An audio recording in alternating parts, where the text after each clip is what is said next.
Welcome to the program, everyone. My name is Brian Craig. This is where MAGA comes to talk. Welcome. We're not on the radio yet, and we're probably, I don't know how many minutes away because Mike the board op running a few minutes late to get us on the radio, and I'm not at the radio station today, so I can't do it.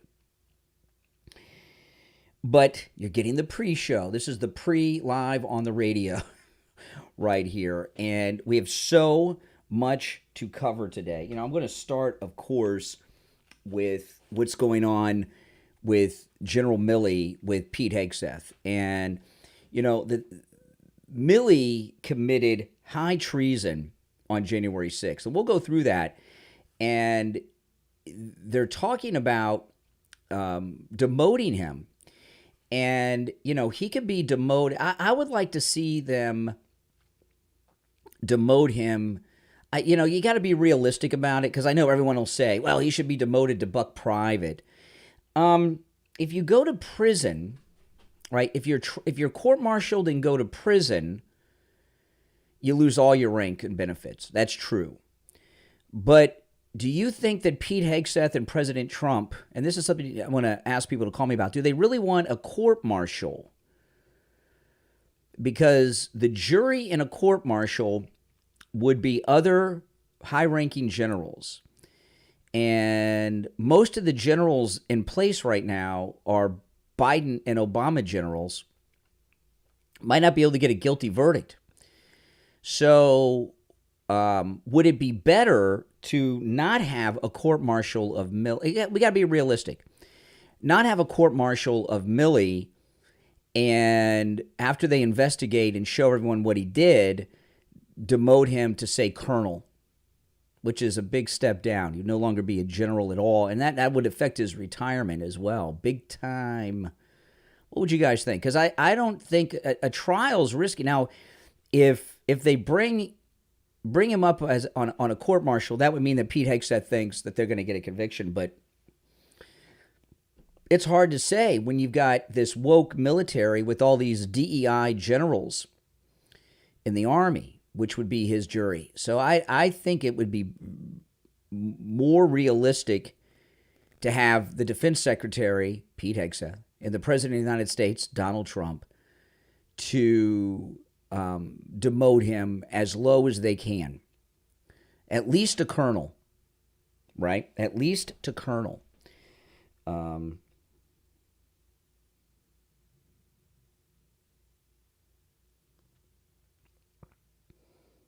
Let's see.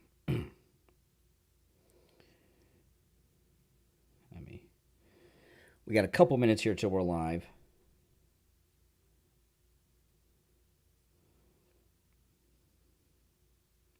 Well, the pardon. See, what they're saying is the pardon does not apply to the military; that they could still demote him. So, I guess the court-martial would be off the table. You can't court-martial him, but they could still demote him by, you know, calling him back to active duty and demote him, because that's not a criminal charge. That's just the commander-in-chief making a decision, right? All right, let's see here. I'm waiting for Mike to tell us when we're going to go live.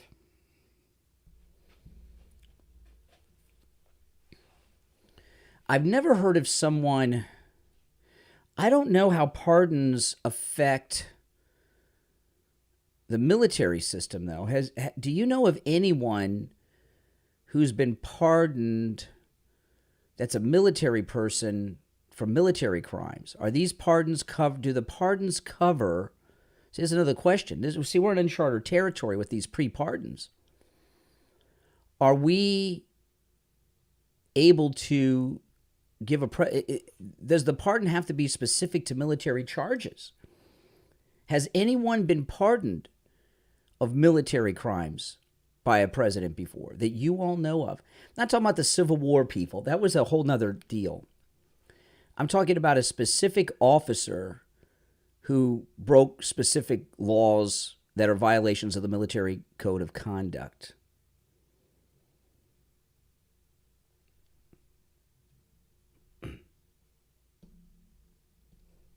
What would you think? Because we're in uncharted territory with these pre-pardons like this. No one really knows. Well, Trump knows. I don't know. Do they cover the military court systems? Benedict Arnold escaped to England.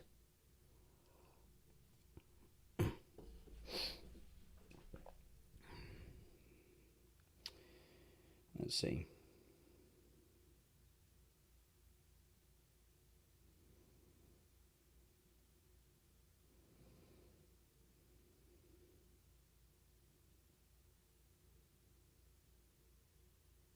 It says a president can grant a pardon in the United States District Courts, Superior Court of the District of Columbia, or military court-martial.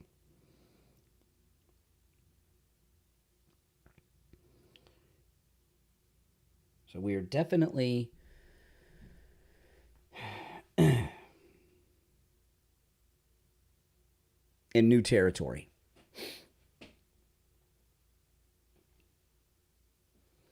But he could be recalled to active duty and demoted, which would affect his retirement. That could happen. I don't know. It's a dicey thing, isn't it?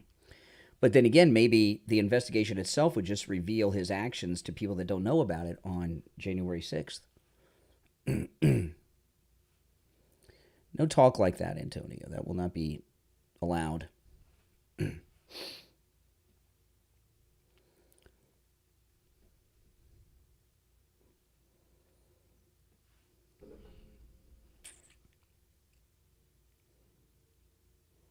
Now, we're not on the radio quite yet because Mike is running a little late.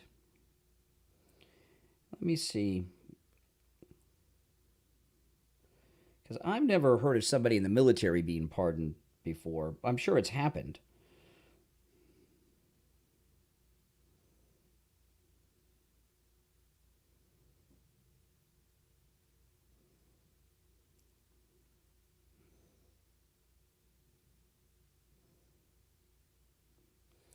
But I'm not familiar of one offhand. Are you? And has one, if any have happened, have there been any in the modern history? You know, but recalling him and demoting him, that is doable regardless of the pardon. But see, this pre-pardon thing, you know, this is insane to me. But there's a lot of people that didn't get pardons. So we'll find out. I'm waiting to hear from Mike on when we're going to be live because we are 5 or 6 minutes late from being on the radio right now. So we'll be live soon, and we're going to take your calls on this because this is what I'm talking about. There's a lot to discuss with all of this with General Milley and what happened yesterday because we are in uncharted territory. And I'll throw it out there on the air, and maybe we'll have some people in the audience who can call in that have some expertise in these issues. You know, and I don't think there are many people who do because it's such uncharted territory. It's hard. I can't believe it's Wednesday already. Where has the week gone?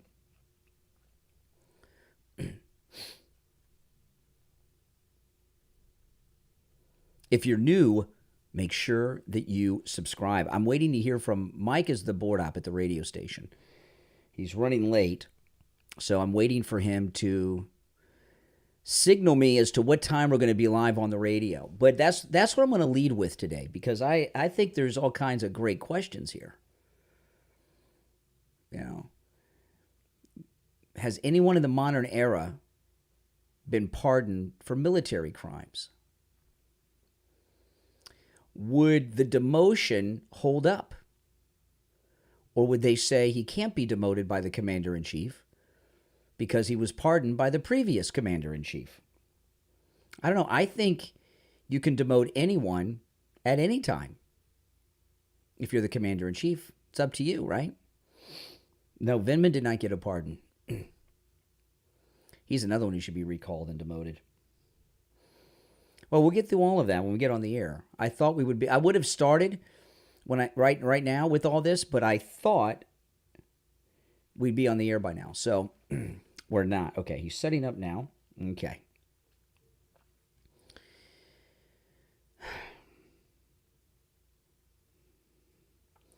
So I'm going to get into all of this when we're live. And you're welcome to call in. If you want to call in, if you're watching live, the number to call is posted in the live chat. 888-465-2631. 888-465-2631. It's a toll-free call. Now, also, if they question him and he lies, that is a new crime that the pardon would not cover, because you're pardoned for past crimes, not future crimes, right? So if they investigate and question him and he lies to federal agents, he most definitely could get charged. Okay.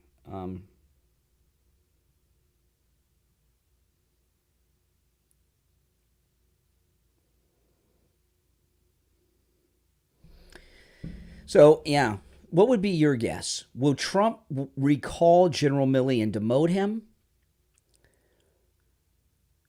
And if he does, what rank do you think is realistically he could demote him to? Or he would demote him to? Not what your dream is. I think Buck Private would be the best. And he would definitely be worthy of that. But is that realistic? Trump does have the power to demote him.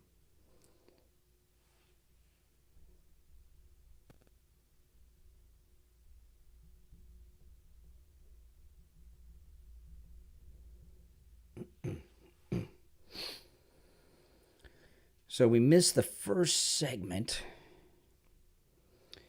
I told Mike to play the first commercial break, which is, at 13 after. And then I'm going to start coming out of the break. Just 1 star, that wouldn't do it. Make him a 3-star lieutenant general. I'd like to see him at least demoted to colonel.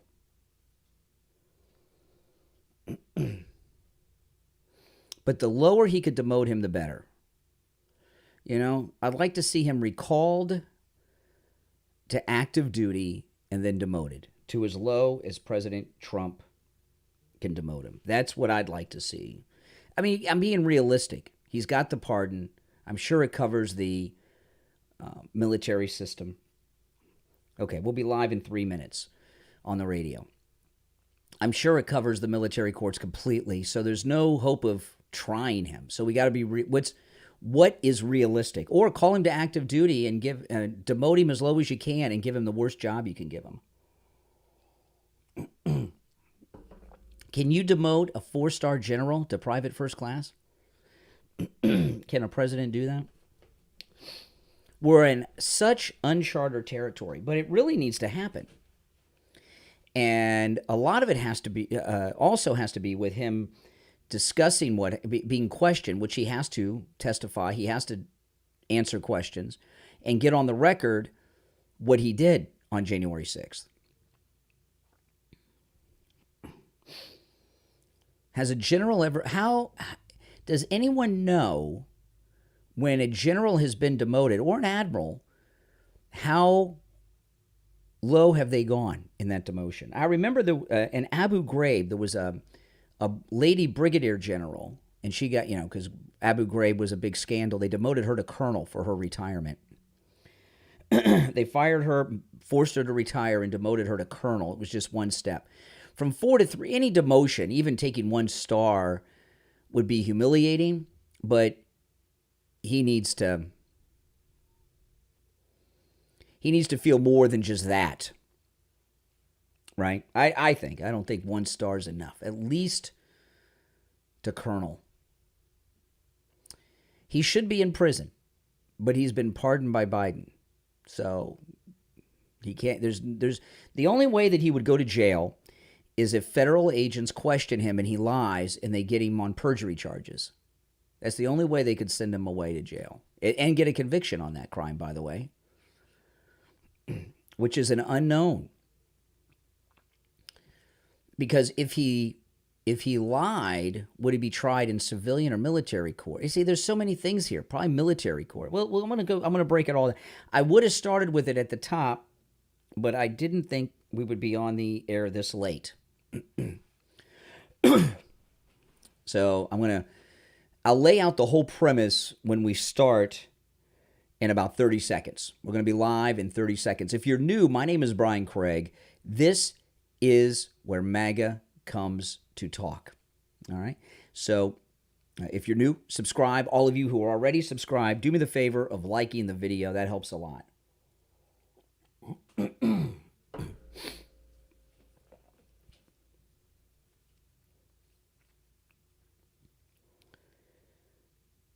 Welcome, everyone. My name is Brian Craig. You are listening to Florida's longest-running radio show, The Steve Kane Show, on the radio since 1977, celebrating 48 years on the radio. All right, we've got a lot to cover, and this is one of those instances where I am going to need the help of this audience to give me the answers to some really big questions, okay? Now, I got a lot to cover today, a lot, and I'm going to cover a great many things, but I'm going to start with this story on General Milley. Now, I'm going to read through this story a little bit just to get you up to speed, and then I'll get into what my questions are. This is Fox News.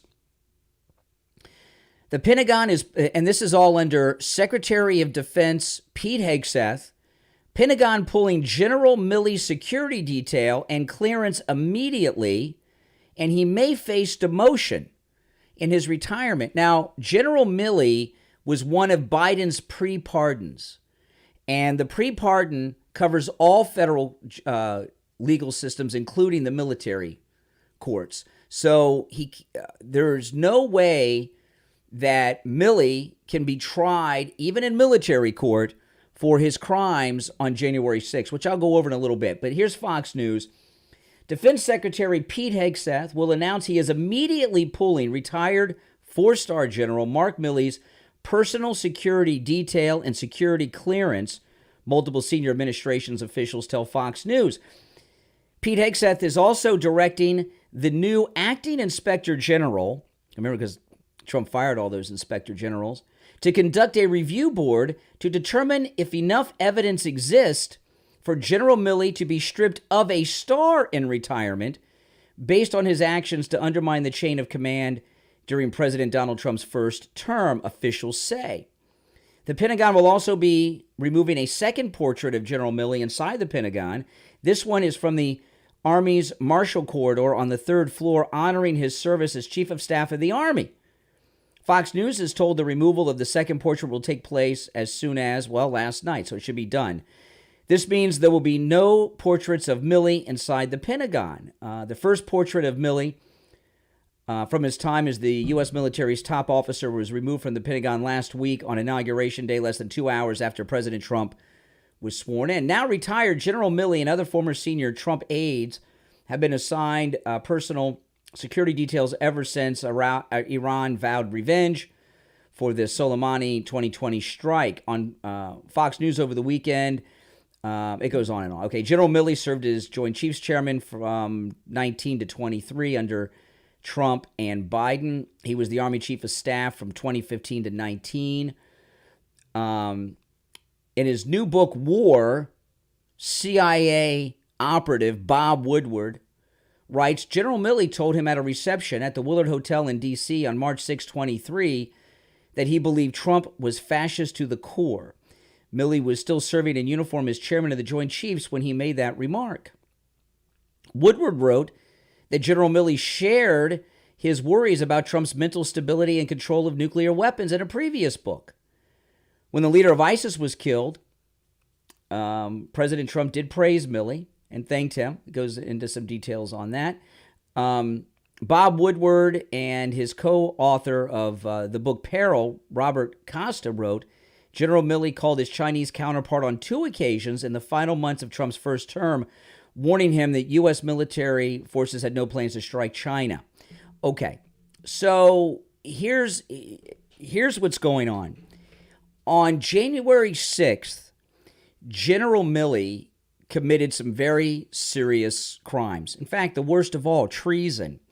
On January 6th, during everything that was happening at the Capitol, General Milley called his counterpart in China's military and had a conversation with him outside the chain of command. He was involved in conversations with Nancy Pelosi, who was speaker at the time, about possibly removing Trump from office or control of the military. So he was involved in a conspiracy just right out of 7 Days in May with Burt Lancaster. General Milley was involved in a criminal treasonous conspiracy with Nancy Pelosi on January 6th to remove President Trump from office. That's a coup. He was involved in a coup. Then he took control illegally of the nuclear arsenal, went into the room where they controlled the nukes and took control. And as chairman of the Joint Chiefs, chairmen of the Joint Chief have no military command. No military command. I used to think that they were like the general of all the forces, but that's not true. They are the Pentagon's military advisor to the president. They have no military command. So those actions on January 6th are high treason. Stuff like that you go to prison for the rest of your life. So he received a pardon from Biden. One of the pre-pardons went to Milley. So he can't be court-martialed because the pardon applies to the military courts as well, because it's a federal court. He can't be tried on any of that treason, which I must say, he may have committed more treason than any other general in history, maybe even more so than Benedict Arnold. At least, if not equal or greater than Benedict Arnold, second only to Benedict Arnold. I don't think we've ever had a United States Army general do the things he did. Okay, I mean, maybe it's equal to Benedict Arnold. I don't know, but it's pretty bad. It's pretty bad, So, but there are some options that the president has, and of course, that's President Trump. Now, one option you see going on here right now, right? Pete Hegseth is going to launch an internal investigation. Now, there could be no criminal penalty against Milley because he received a pre-pardon. As a general, he can be reactivated by the military. So he can be reactivated, even though he's retired. He can be reacted into the military. And everyone is saying that the commander-in-chief, Donald Trump, could demote him. Now, the historian Fox says take 1 star away. Well, I don't know how that works. Why I don't think anyone truly knows how this works, because at least in modern times, we've never been through this.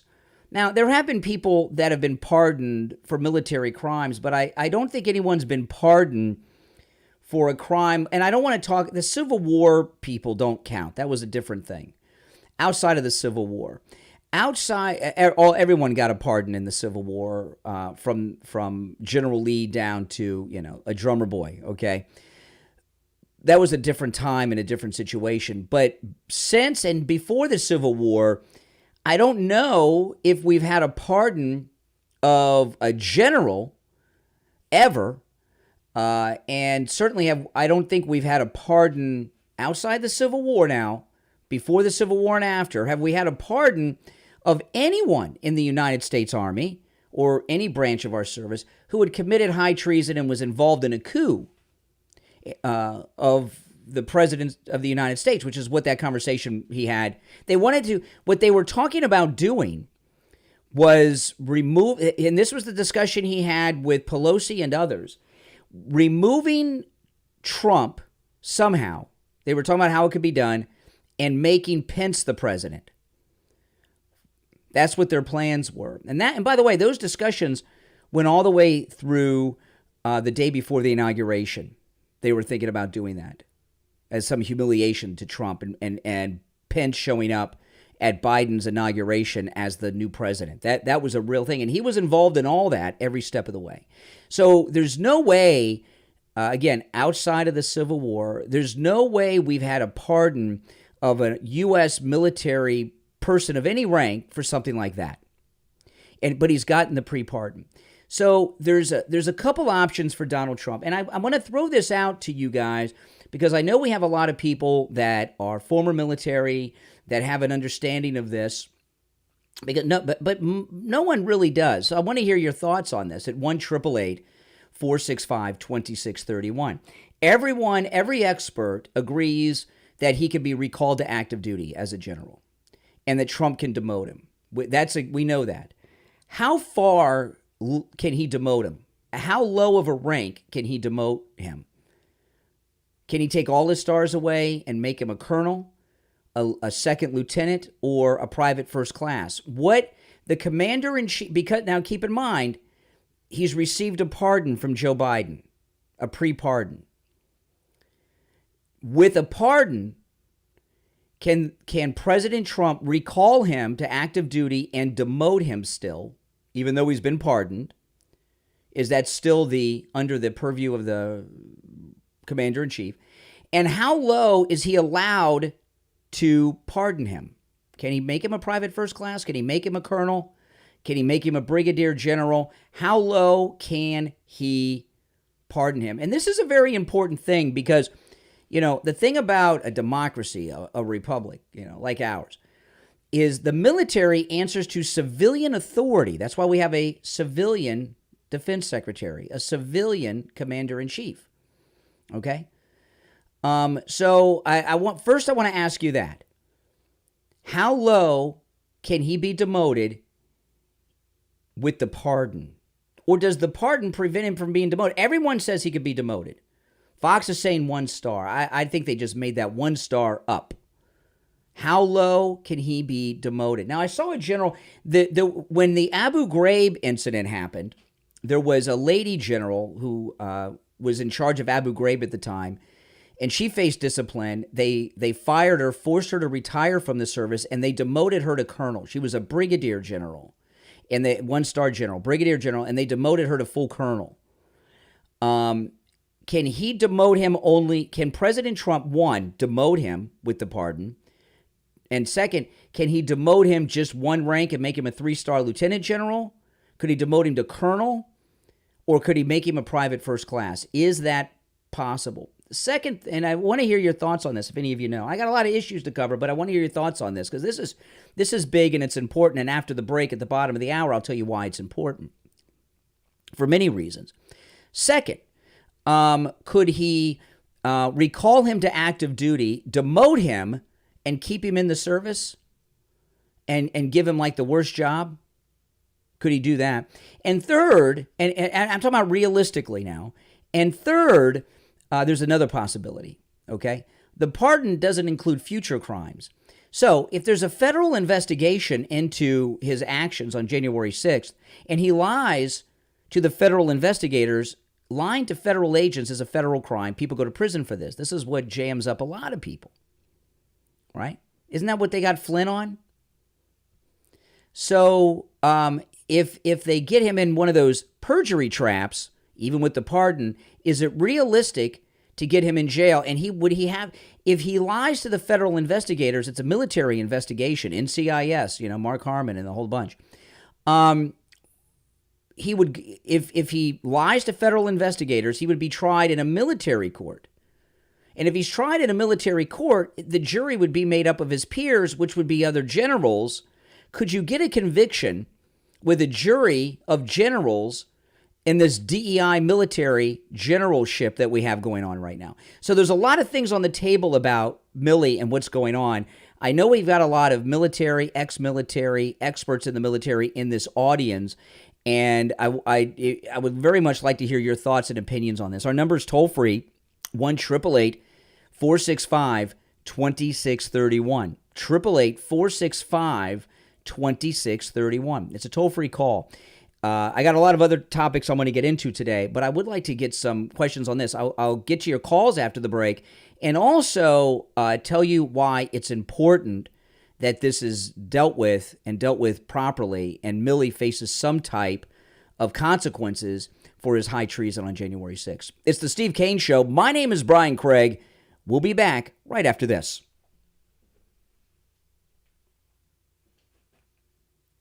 All right, we are clear. So that's it. I mean, there's a lot to cover there, right? Absolutely, there's a lot to cover. And I haven't heard anyone get into the details of this yet. Hopefully they will today, but we're going to do it first here. If you're on hold, hang in there.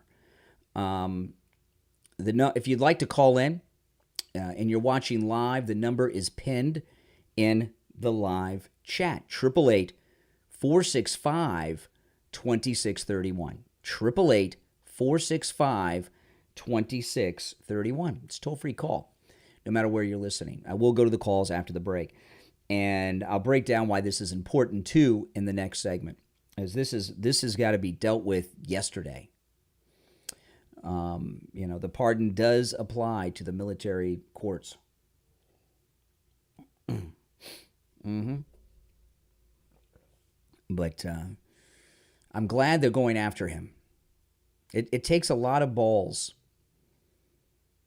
for them to go after Milley. It really does.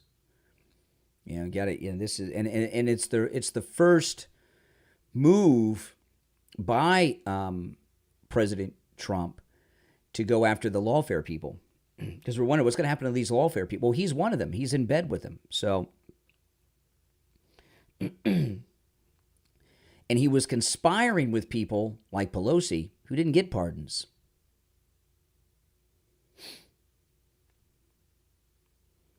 If you're on hold, stand by.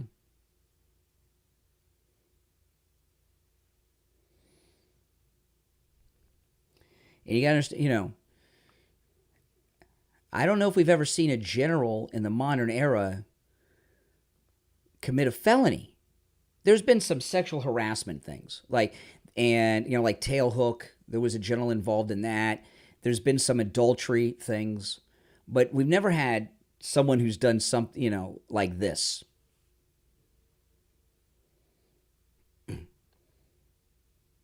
Well, he was pardoned. That's the thing. Milley got one of the pardons. So that's why these other things factor in.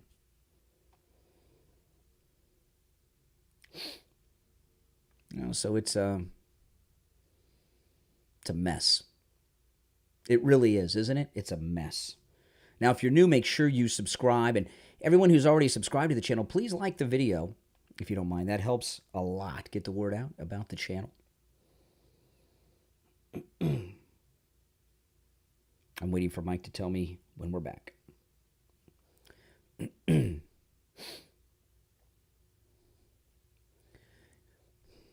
Christy Gnome look great yesterday or what? That was so awesome.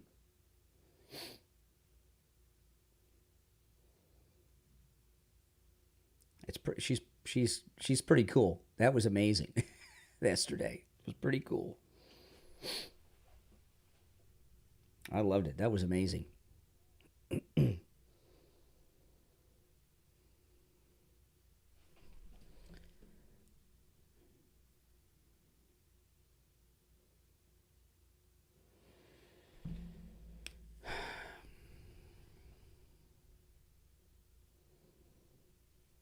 Oh, I'm sure, first one to get caught.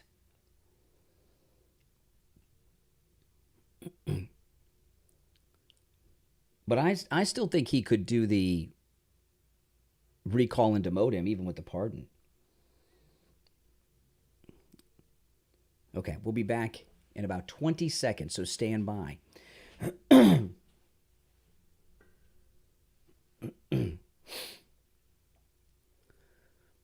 Here we go.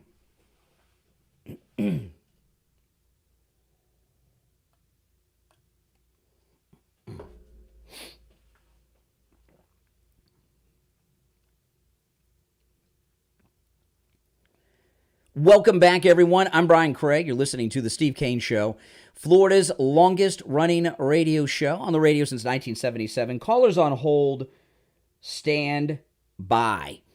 I'm going to get to it. Just to recap, we're talking about Milley, who did receive a pre-pardon from Biden, but he's in the news, and they're talking about recalling him to active duty and demoting him. So we're talking about all the options that President Trump has against General Milley, even though he has received a pardon. And this is huge. So let's go to the phones, and I'll share some more thoughts. You're on the air. What's your name? Where are you calling from? This is Mike from Louisiana. Hey, Mike, I'm going to put you on hold, okay? We'll get to the calls after the next break, okay? Because I want to bring up a couple of things first, okay? Before we get into this. And if you're on hold, hang in there. He is part of, this is the first, this move with General Milley is the first move that President Trump has made against the conspirators against him, the lawfare people. And there's been a lot of talk about what's going to happen to these lawfare people. And, the general feeling most people have is nothing. And I don't believe that. I think President Trump, one, wants to clear his name. He wants to expose these traitors. And not all of them have received pardons. Okay? And he's the first General Milley. And he's pretty high profile. And it is important for these lawfare people to be brought to justice. Every single one of them. And, people like Milley and Liz Cheney, who have been pardoned, one thing about being pardoned, not only does it not pardon you from future crimes, you are required to testify without taking the Fifth Amendment on any of these things because you've been pardoned. The Fifth Amendment, the right against self-incrimination, for those that aren't familiar, you see it in all the TV shows. If you can't be prosecuted, you can't incriminate yourself, right? So you have to tell the truth. And if you are asked about these crimes that you committed, whether it's Liz Cheney or Milley, and you've been pardoned of those crimes, you lie about what you did, that's a new crime that the pardon isn't covered by. That's one. Another thing, you can be, that which is amazing, right? I mean, this is what's going on here. You can also be compelled to testify against others. Even though you've been pardoned and others can't be prosecuted either because they've been pardoned, you can be compelled to testify against others who have not been pardoned that could face prosecution for this. And this applies to a lot of people, okay? As an example, Liz Cheney could be brought in to testify on that lying witness about Trump trying to take over the limo, and the witness could be charged because she didn't receive a pardon. So this is very, very important. And what they do with General Milley and how they handle this will set the stage for these other lawfare people. And there's a lot of people that need to be investigated and dealt with and handled. And you know what? They will be. So this is one that is unique beyond measure. But it's also important. And really, you ever heard that expression, low-hanging fruit? People go after the low-hanging fruit, the lowest. Okay? This is low-hanging fruit. Now, one thing I want to mention before we go to the phones, and I will go to the phones after the next break, okay? I'm going to get into a lot of details about the Carolyn Leavitt's first press conference yesterday, the first White House press briefing. I'm going to get into that in detail a little bit later on the program because it was a perfect, great press conference. She did spectacular. But one thing she talked about, she shared a statement from President Trump himself. Promises made, promises kept. President Trump told us he would share with us the drone information. And I'll play the clip later of her when I go. I'm going to play some audio sound bites from the White House press conference yesterday, which was fantastic. Oh man, I watched the whole thing live. I couldn't wait for it to come on yesterday. It was beautiful, perfect press conference. She did so good. Oh man, Trump high-fived her after. He had to. It was so good. But she told us that the drones were nothing, that the drone flights were FAA approved for the larger drones, and it was some type of research that was being done that was government approved. A lot of the others was because people were sending up their own drones to find out what was going on with all these other drones. So I want you to think about the type of lowlives that have been running this government the last 4 years. In New Jersey, it was around the country, but in particular in New Jersey, there was mass panic going on. People were scared. I got calls on this show from people in New Jersey who were terrified. There was mass panic going on, and it was increasing every day. And the Biden administration knew exactly what had happened. That these were some research flights with some larger drones, FAA approved, government was all involved in it, nothing to see here. There were a lot of people setting up their private drones, which was causing some confusion. But they allowed mass hysteria to take over New Jersey, the news, and the country. And, people could have been hurt, even killed. If some people would have decided, well, we don't know what these are, and started taking out their 12 gauges and tried to bring down these drones, people could have been killed. And it shows you the sickness of the people that were running this country the last 4 years, that they allowed mass hysteria to continue for weeks as a distraction from something, because it hijacked the news cycle. I talked about it several times, but the 24-hour news cycle was covered this nonstop, the drone story. And a lot of times there'll be a story in the news and people will say, oh, that's a distraction. That's a distraction. That's not true. Most oftentimes when people tell you that a story is a distraction, it's just a story they personally are not interested in. So they call it a distraction. This drone story was a distraction. Never let a good crisis go to waste. And the Biden regime used that distraction of mass hysteria over the drones to distract from something they were doing. Now, what they were distracting from, we may not know, but it was certainly that. So the previous administration, that's how dangerous they were. That's how bad they were. That they would allow mass hysteria to take place in an American state, statewide, just to distract from some corruption they were doing, where people could have gotten killed from that. And it's a miracle no one did, really, because people were scared for good reason. What kind of people have been running this country? Sick, twisted people have been running this country these past 4 years. And that, when that story dropped, the media weren't even interested in it yesterday when Caroline Levitt shared that story. They were ready just to move on from it. I want to tell you guys about Dr. Philip Appleton and his laser wave pain treatment. He's rid me of pain 7 times. His laser wave pain treatment is miraculous. Miraculous. He is a miracle worker. What Dr. Appleton does, he has so many years of experience. He is able to detect and locate where the pain is coming from. Like I'll give you an example. With one of the times when I'd injured my shoulder and I had shoulder pain, it was from my shoulder all the way down to the tips of my fingers. And he examined me, and he said, the pain's coming from right here. And he treated that spot with the laser. And what the laser does with Dr. Appleton, it repairs the damage that's causing you the pain. It's amazing. And that's how it works. It is 100% painless. Painless. You don't even know what's happening. You can't even feel it. There's no feeling or sensation at all. It's not just painless. You don't even feel it, the laser treatment. Isn't that amazing? Now, there's no shots, no injections, no downtime. Dr. Appleton performs all the treatments himself. It works on every type of pain I've ever heard of, and I'm learning about new pains all the time. I meet so many of our listeners who just rave, oh, my hip, my neck, my back, my knees, my hand, my fingers, my this, my that. People are being rid of pain in instances where they've been suffering for decades with Dr. Appleton's laser wave pain treatment. Appointments are not necessary. Walk-ins are welcome, even on Saturdays. And Dr. Appleton offers free consultations. Free consultations. I'm going to give you the number in a moment. But again, appointments are not necessary and walk-ins are welcome. If you have x-rays, MRIs, bring them with you. And Dr. Appleton will take a look at those. So give him a call and say bye-bye to your pain. 954-973-0710.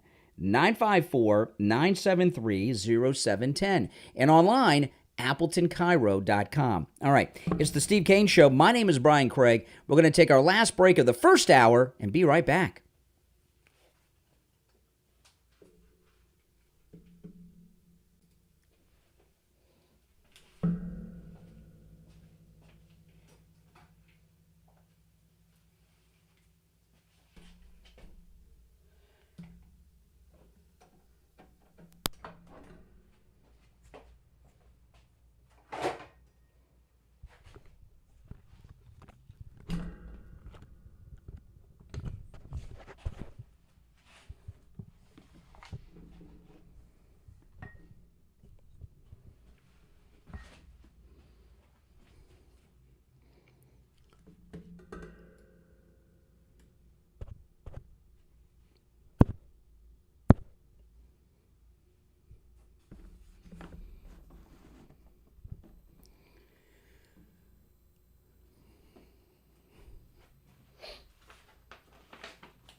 We'll be back in 1 minute.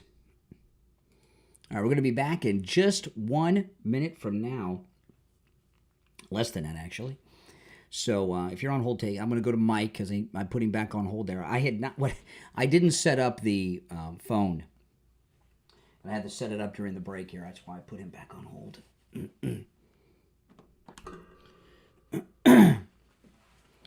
Happens sometimes.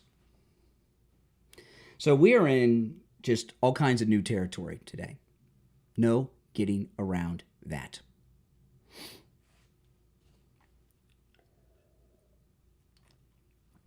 But this stuff with General Milley is huge. Okay, 15 seconds and we're back. If you're new, make sure you subscribe. And if you're already subbed, do me the favor of liking the video, if you don't mind.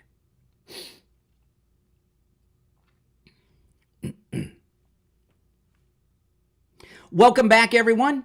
I'm Brian Craig. It's the Steve Kane Show, Florida's longest-running radio show. All right, we're going to go to the phones, really for the first time. If you're on hold, hang in there. I brought up quite a bit so far today, and we've just scratched the surface. You're on the air. What's your name? Where are you calling from? Yeah, good morning, Brian. This is Richie. Hey, Richie. How you doing? Did you get my message this morning? Did you see that? No. Okay. I want to explain. First of all, Benedict Arnold escaped. But he escaped to England. We all know what he did. He escaped to England, yes. He escaped. So we get Milley and we destroy his reputation, and that'll be worse than anything. That'll be worse than taking a stripe away. He'll go down as a traitor to this country because that's what he was, especially with China. Well, Richie, most people don't know what he did, and I'll tell you something. If they find out that he's rich, and he's gotten rich since he left the army, and they connect China to it, oh yeah, he'd be a disgrace. Do you think it's realistic for them to recall him and demote him? No, not really. I don't think so. But I think they'll I think they'll kill his reputation. That's more important to these maniacs than anything else. Can I mention something you said? You brought up Christy Nome, how great it was. I have a different something that really bothered me. That was what I sent you this morning. You know, they raided that apartment in New York City. You know, you've been to New York, right? Yeah, of course. Many times. Brian, that apartment that they raided was my best friend's apartment, my first girlfriend's apartment.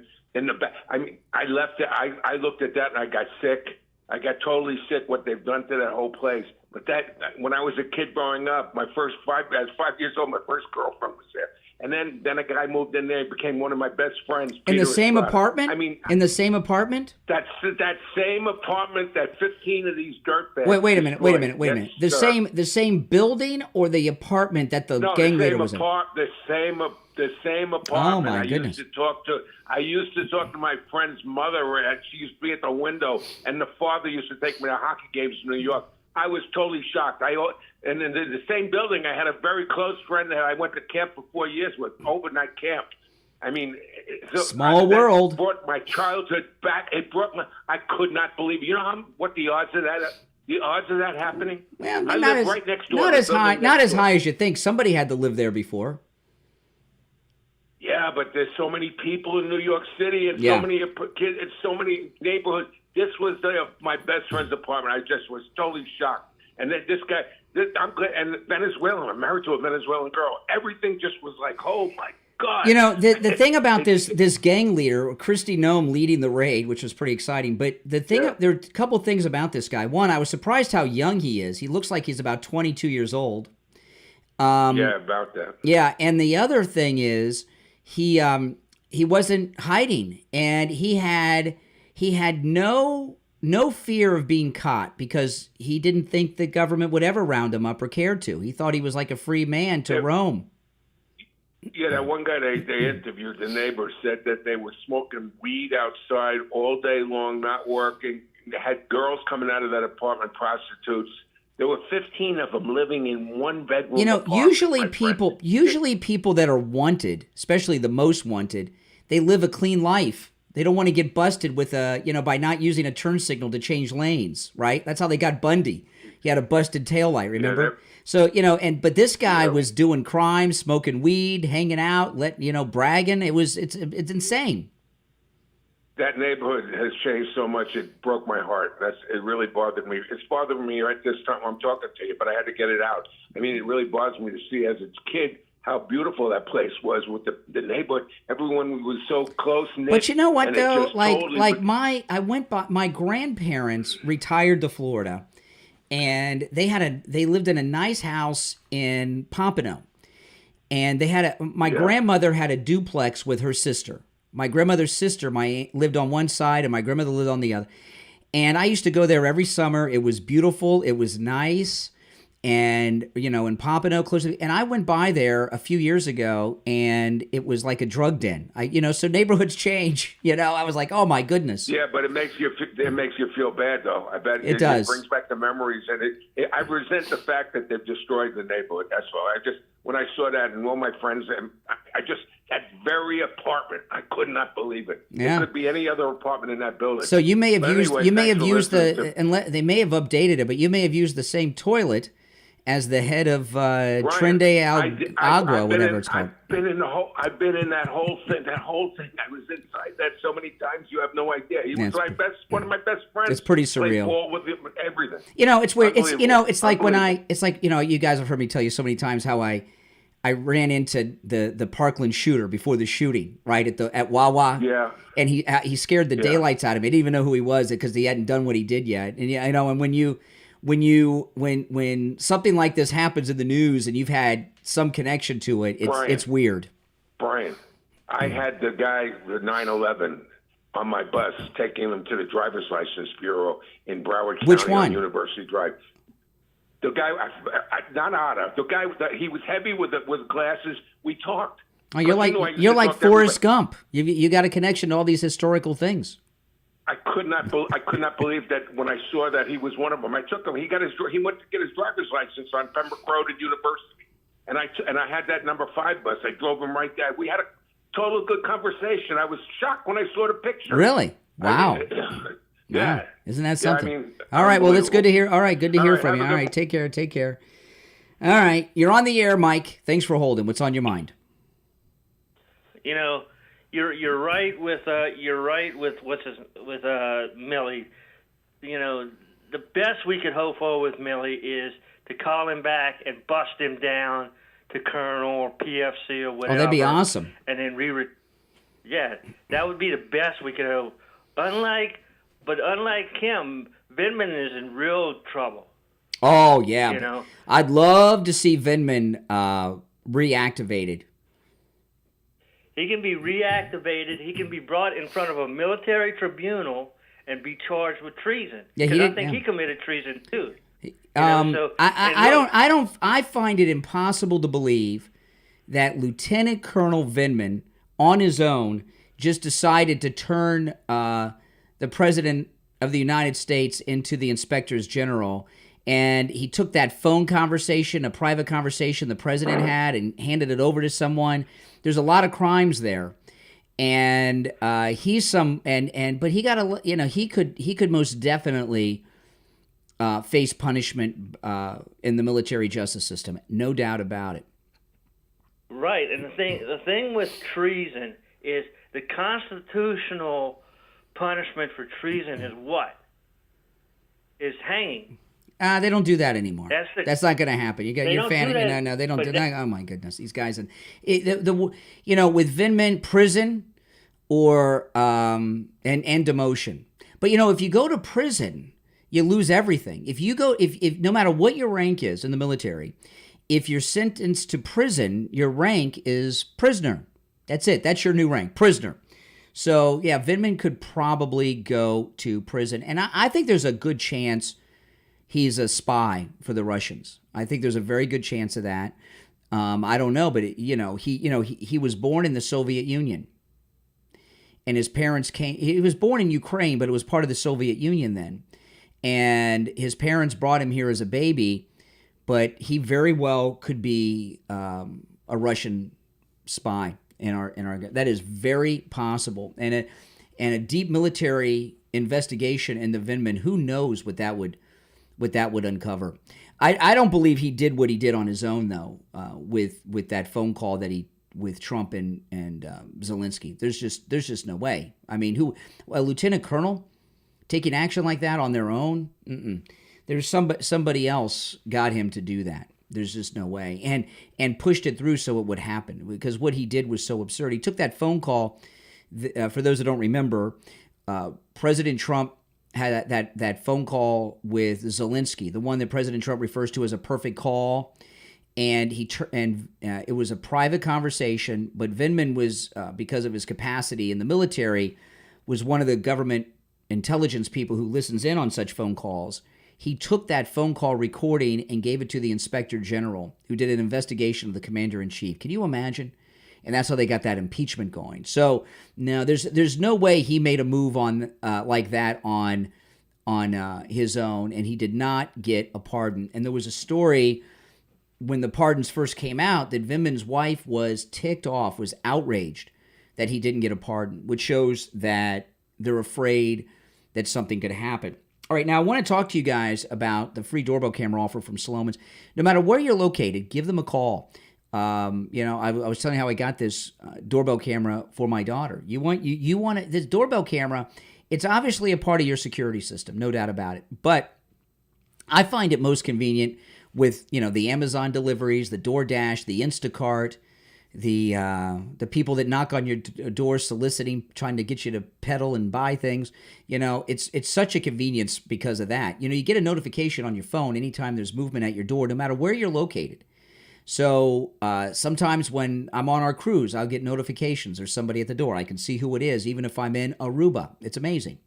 And you can get a doorbell camera for free that connects to your cell phone with the installation of your Slomin Shield. Slomin's also going to give you a free customized home security system and professional installation when you use their low-cost central station monitoring. They're going to give you an LED touchscreen, a motion detector, 10 contacts for the doors and windows, a lifetime warranty, and a backup battery. All right? Plus, you'll get a free doorbell camera with the installation of your Slomin Shield. Give them a call. Here's the number. It is very easy to remember.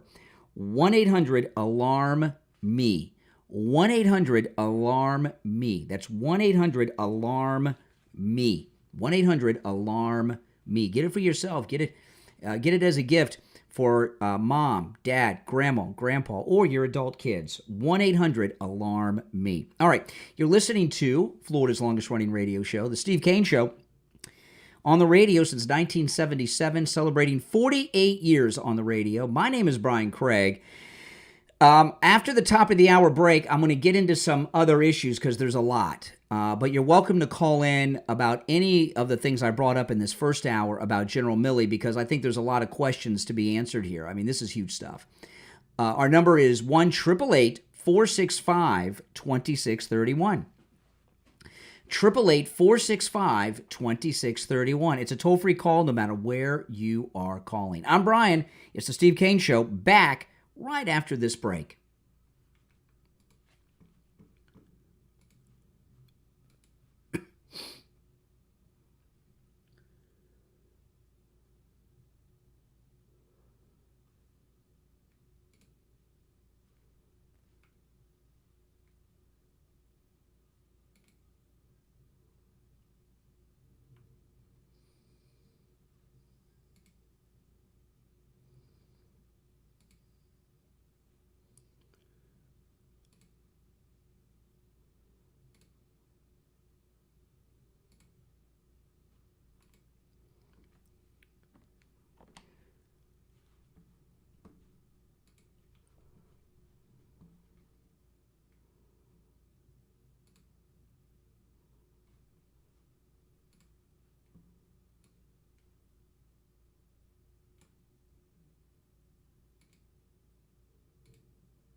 1 minute. We'll be back.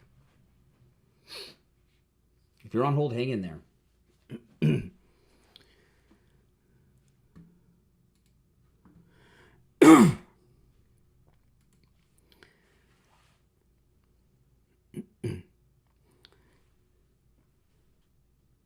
Stand by. If you're on hold, hang in there. We'll go back to the phones in just a moment. I'll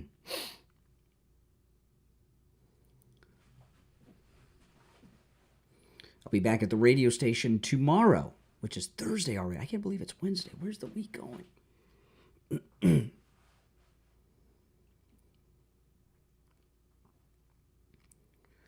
Welcome back, everyone. I'm Brian Craig. It's the Steve Kane Show, Florida's longest-running radio show. Hour number 2 has begun. I covered quite a bit in the first hour, so you're welcome to call in about anything I brought up in the first hour. Before I bring up some new things, because there's a lot to cover, including that perfect, beautiful press conference at the White House yesterday with Caroline Leavitt, which I'm going to go through and play some audio from. But first, let's take a few calls, and I'm hoping to hear from some people on what options Trump has realistically with Milley, not what your hopes and dreams are, what realistically he can do, because remember, Milley received a pardon. You're on the air. What's your name? Where are you calling from? Mark, calling from Lakeland. Mark in Lakeland. What's up? Hey, I'm a JAG, well, I was a JAG attorney. Went in about 20 years ago. Now I'm a lawyer in Lakeland, and I have an answer for you on the Milley thing. Okay. He can be called back to active duty. It's administrative because field grade officers. Can you do me a favor? Can you pick up your phone, because what you're giving is very good information that we may not hear from anyone else, Sure. even on television today. And because you're a JAG, one-time JAG attorney. Oh, he disconnected himself. I couldn't understand what he was saying. I had a JAG attorney on the line. He disconnected himself. Call back, sir. I want to definitely hear from you. Hold on a second. Maybe this is him calling back. All right. You're on the air. What's your name? Where are you calling from? Sorry about that. Yeah, this is Mark again. Okay, Mark. Okay, so Mark, you're the one-time JAG attorney. We're talking about what legal options President Trump has with General Milley, even though he's received a pardon from Biden. Right. My first thought, I was thinking about this last week, is that he could be recalled for what's called non-judicial punishment, like an Article 15, and he could be demoted that way. However, because he's a field grade officer, it's all administrative. So he'd be called back to active duty, and he can be brought down to the rank where he last served honorably. Oh, so that would be 3-star general, lieutenant general? Right. But the kicker is this. It can be dismissed. When you're a non-commissioned officer or lower, you could be separated from the military with a general discharge or other than honorable discharge. If you're a field grade officer, it's just a dismissal, which is the equivalent of a dishonorable discharge. So how would that affect his pension? I think in practice, and this is such an unusual situation, I think in practice he probably could be brought down one, like the 3-star or perhaps 1-star for pay, which is going to be a big hit for him. Wait a minute. He can be brought down to, he can be reduced in rank to 3-star general, but he could receive a pension as low as a brigadier 1-star general. That's my thinking. Yeah. Oh, that's huge. That's like half of his money probably. It's huge to him, and plus the fact he gets a dismissal, he's a disgrace. Well, you know, this guy, Milley, isn't just a bad guy. He's got some ego issues. And there's a meme that's been going around for a few years about him that says so much. It's a side-by-side photograph of him with General Eisenhower. General Eisenhower has a couple ribbons on his chest, and Milley has more medals than a general in the Soviet Army on. I mean, so these things are very important to him because he's got ego issues.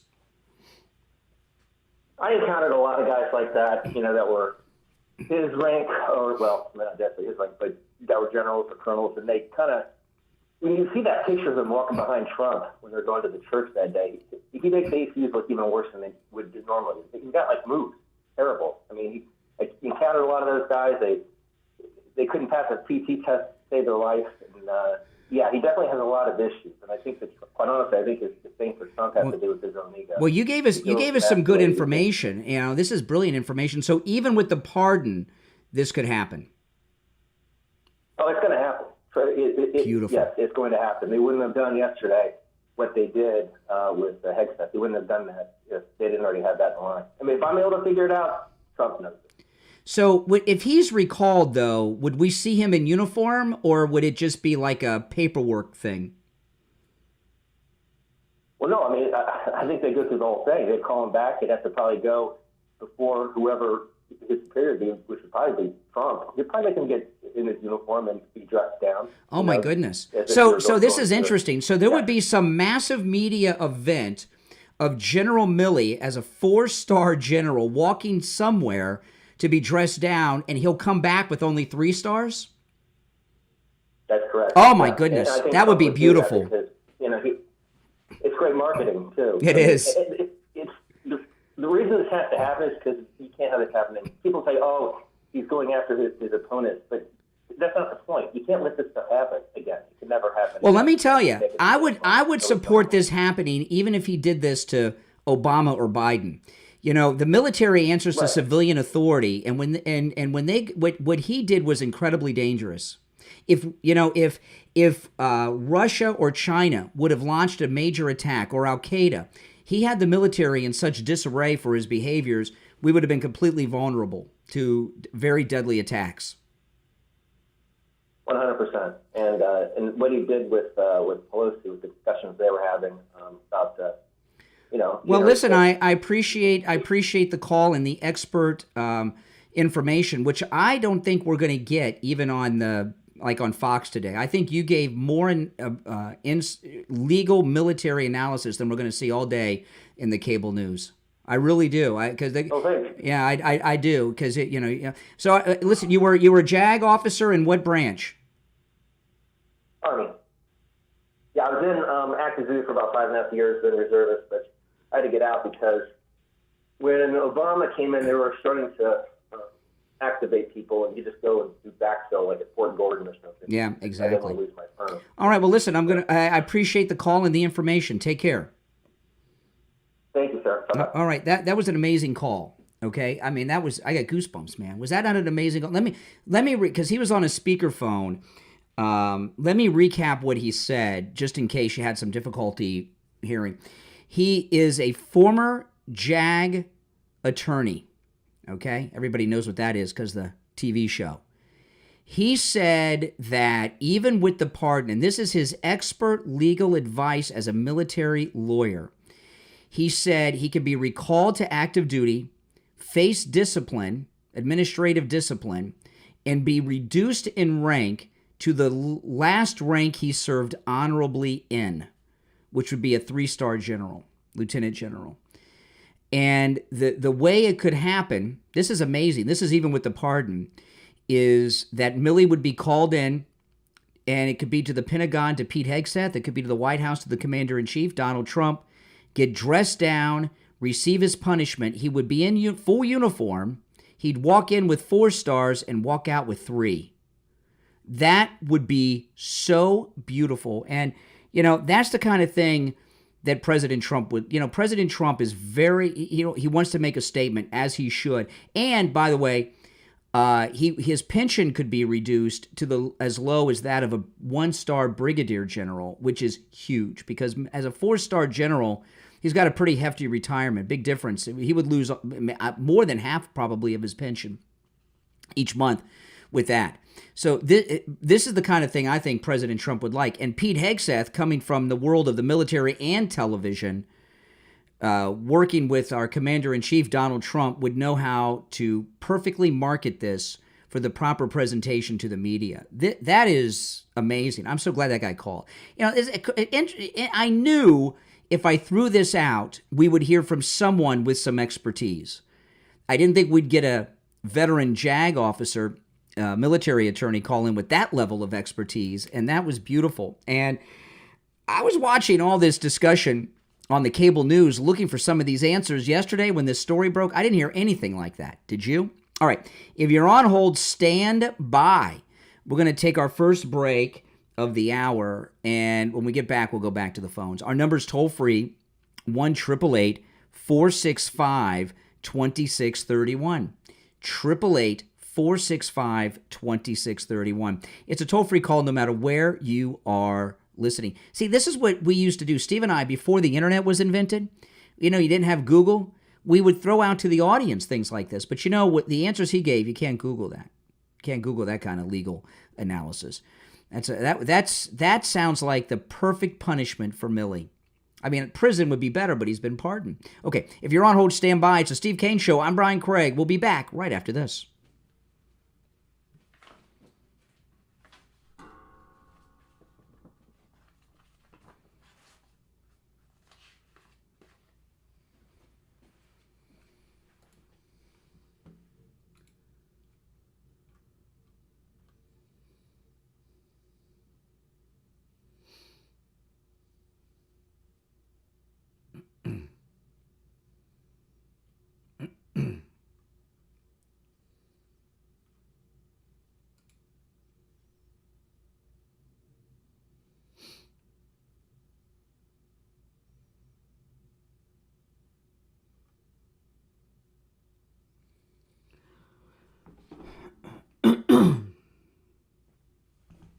Wow, was that something?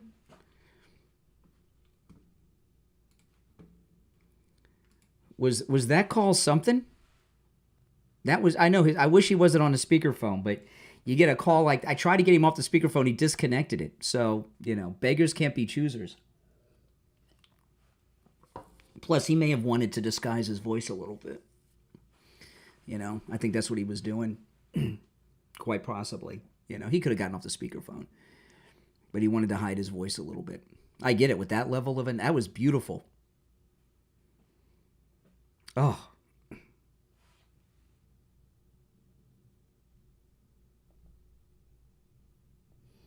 That was beautiful.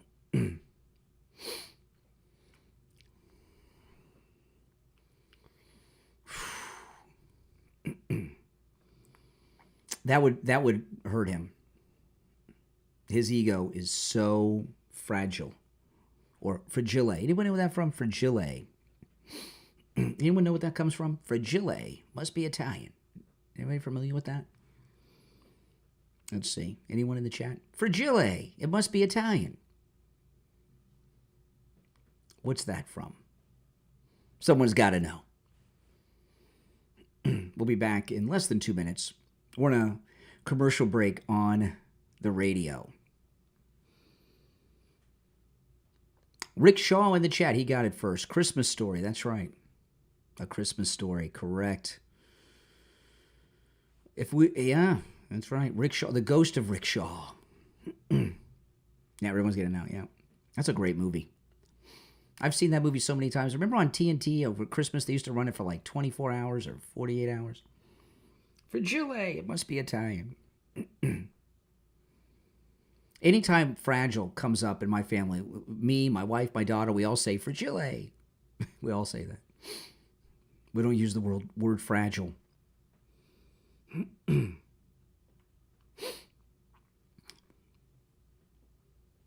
40 seconds.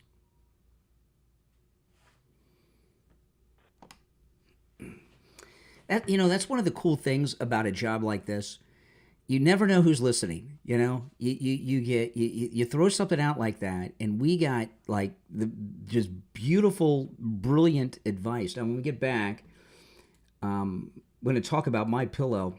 And guys, there's a whole. I've never seen this before. There's a whole line of kitchen products that I had not seen before. Some of them are brand new from My Pillow. All right, stand by.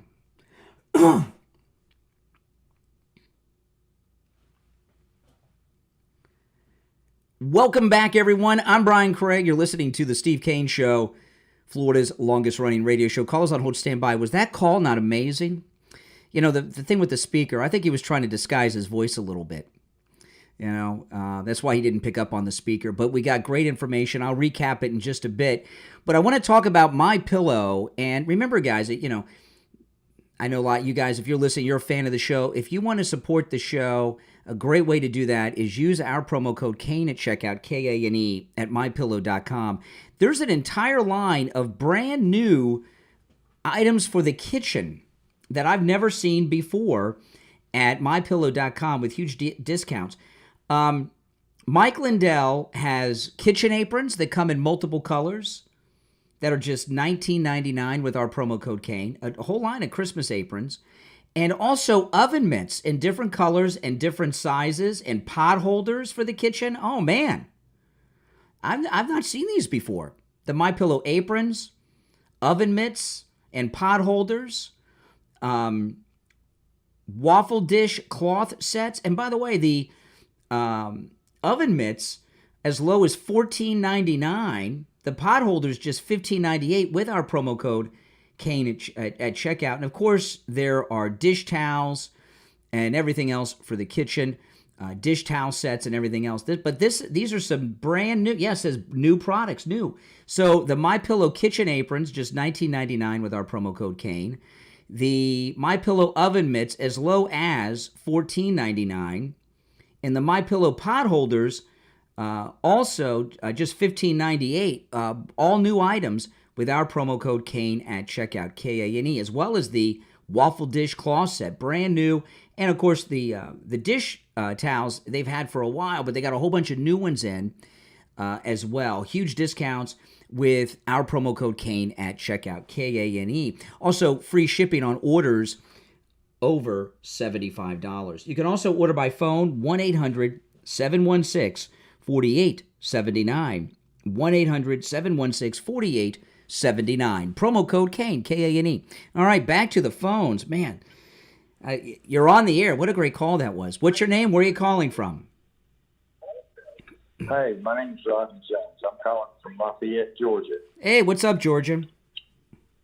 Hey, not a whole lot, man. It's just as bad down here as it is in Washington. They're crooked all over, man, not just there. Well, that's what the government's all about. It's filled with corrupt public officials that are in it to steal money. Well, America was founded by the Declaration of Independence. Congress was founded, the U.S. government was founded by the Constitution. Yeah, okay. Well, we had the Continental Congress. That's where the signers of the Constitution came from. Right.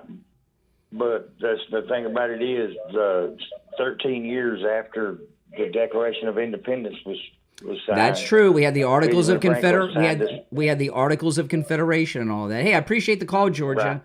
Right. But Open Phones is Friday, and it's not a history show. You're on the air. What's your name? Where are you calling from?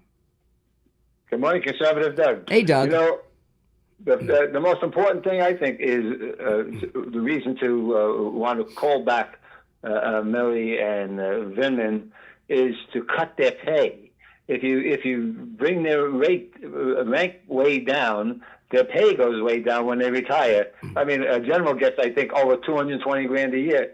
Private doesn't make too much. So I think that would be a good punishment for them a little bit, put them in their place. I don't know how far you can bring them down, but as far as you can. Well, if you're just tuning in the last segment, I got a call from a guy here in Florida who obviously was trying to conceal his voice because I understand he's probably afraid of these people. I get it, right?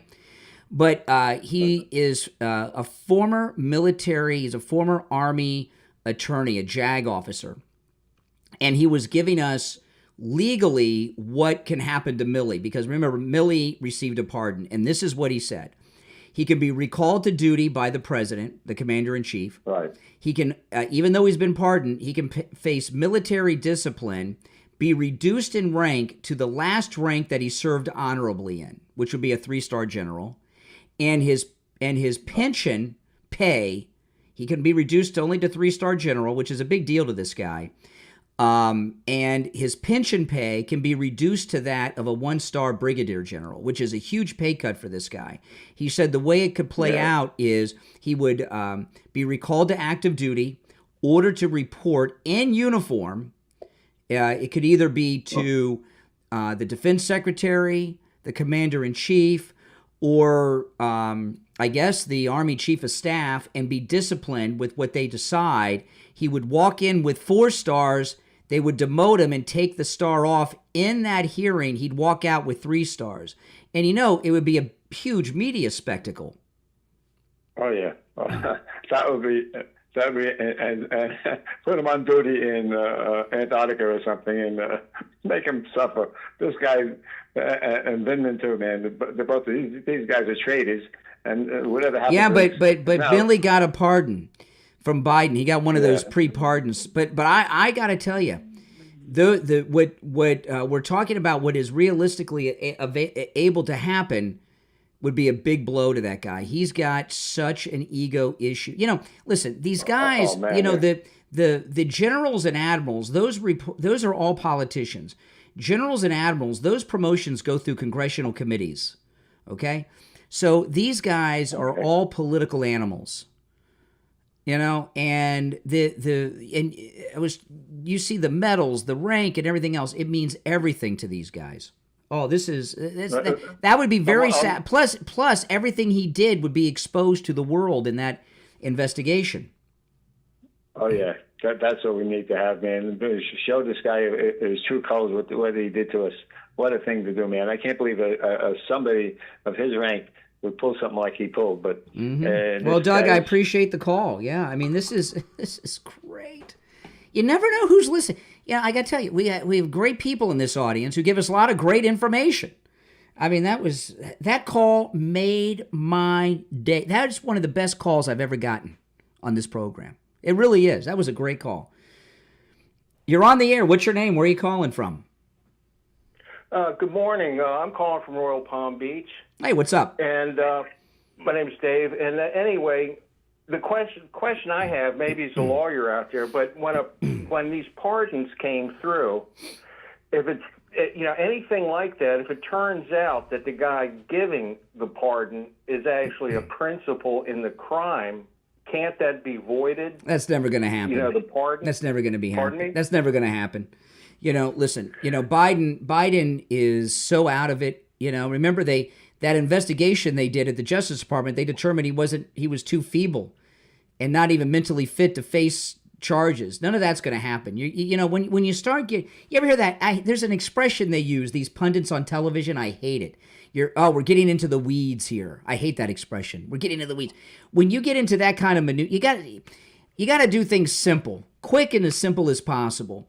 And this guy, it would be such a media spectacle, an event, and a humiliation. He'd go down in disgrace, Milley. It would be beautiful. This is exactly what we want to happen. What you're talking about is never going to happen. Probably not. But do you think they can, take his pay away, from a disciplinary action? What the attorney said? Did you hear the call from the attorney? The JAG officer? No, sir. Okay, this is what he. Okay, I'm gonna recap it because it was so good, and I gotta tell. I was watching all the pundits on the cable news yesterday. They have all these military experts. They didn't have anybody who explained what this JAG officer explained. They said this: he could be recalled to active duty, Milley, by the Defense Secretary Pete Hegseth and the Commander-in-Chief. Brought into a disciplinary hearing, they can reduce him in rank. Even with the pardon, they can reduce Milley in rank to the last rank he served honorably in, which would be 3-star general. And so he'd be a 3-star general, not a 4-star general. They can reduce his retirement pay to that of a 1-star brigadier general, which is a massive pay cut as well. And he would be recalled in uniform and have to show up in person to a disciplinary hearing. It could be to the Defense Secretary, the Army Chief of Staff, or the Commander-in-Chief. He'd have to show up in uniform. He'd walk in, and that'd be a big media spectacle, you know that. He'd walk in with 4 stars and walk out with 3. They would take it right off his shoulder in the hearing. And that sounds perfect to me. It would send a message. I mean, obviously he belongs in Leavenworth, but he's been pardoned, so that's not possible. So, and this is the best we could do, and it would, and I think this fits right into Trump's style. Trump loves media events like this, and because it would make such a strong statement. Plus, everything he did would be exposed to the, you and I know what he did, but half the country that are Democrats, they don't know because CNN and MSNBC never reported it. Yeah, if they can bring out the reality to the public, that would be worth its weight in gold, even if we can't throw them in jail or anything. That's Indeed. Probably the most important thing. All right, take care, man. Thanks for the call. Wow, great calls today. We're halfway through the show already? How is that possible? It's the Steve Kane Show. I guess because we got all that good news. It's the Steve Kane Show. My name is Brian Craig. Our number 1-888-465-2631. 888-465-2631. We'll be back right after this.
Oh, man. Isn't that something? That is just I think maybe the show's gone by so fast was because of that great information. We'll be back live in 2 minutes. If you'd like to call in, the number is pinned in the live chat, toll free, no matter where you're watching, 888-465-2631. When we get back, I'm going to get into Caroline Leavitt's press conference yesterday, which was a great, perfect press conference. And I want to go through all of that when we get back. And there's some other things to go through too, but I want to go through the audio of that first, because that was a great press conference. It could not have gone better. She's awesome. I was very impressed. She's only 27.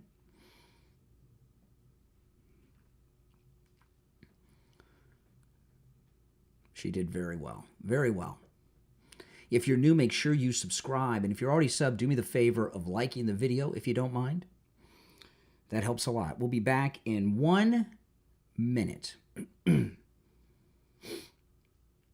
Yes, our number is 888-465-2631. It's pinned in the live chat.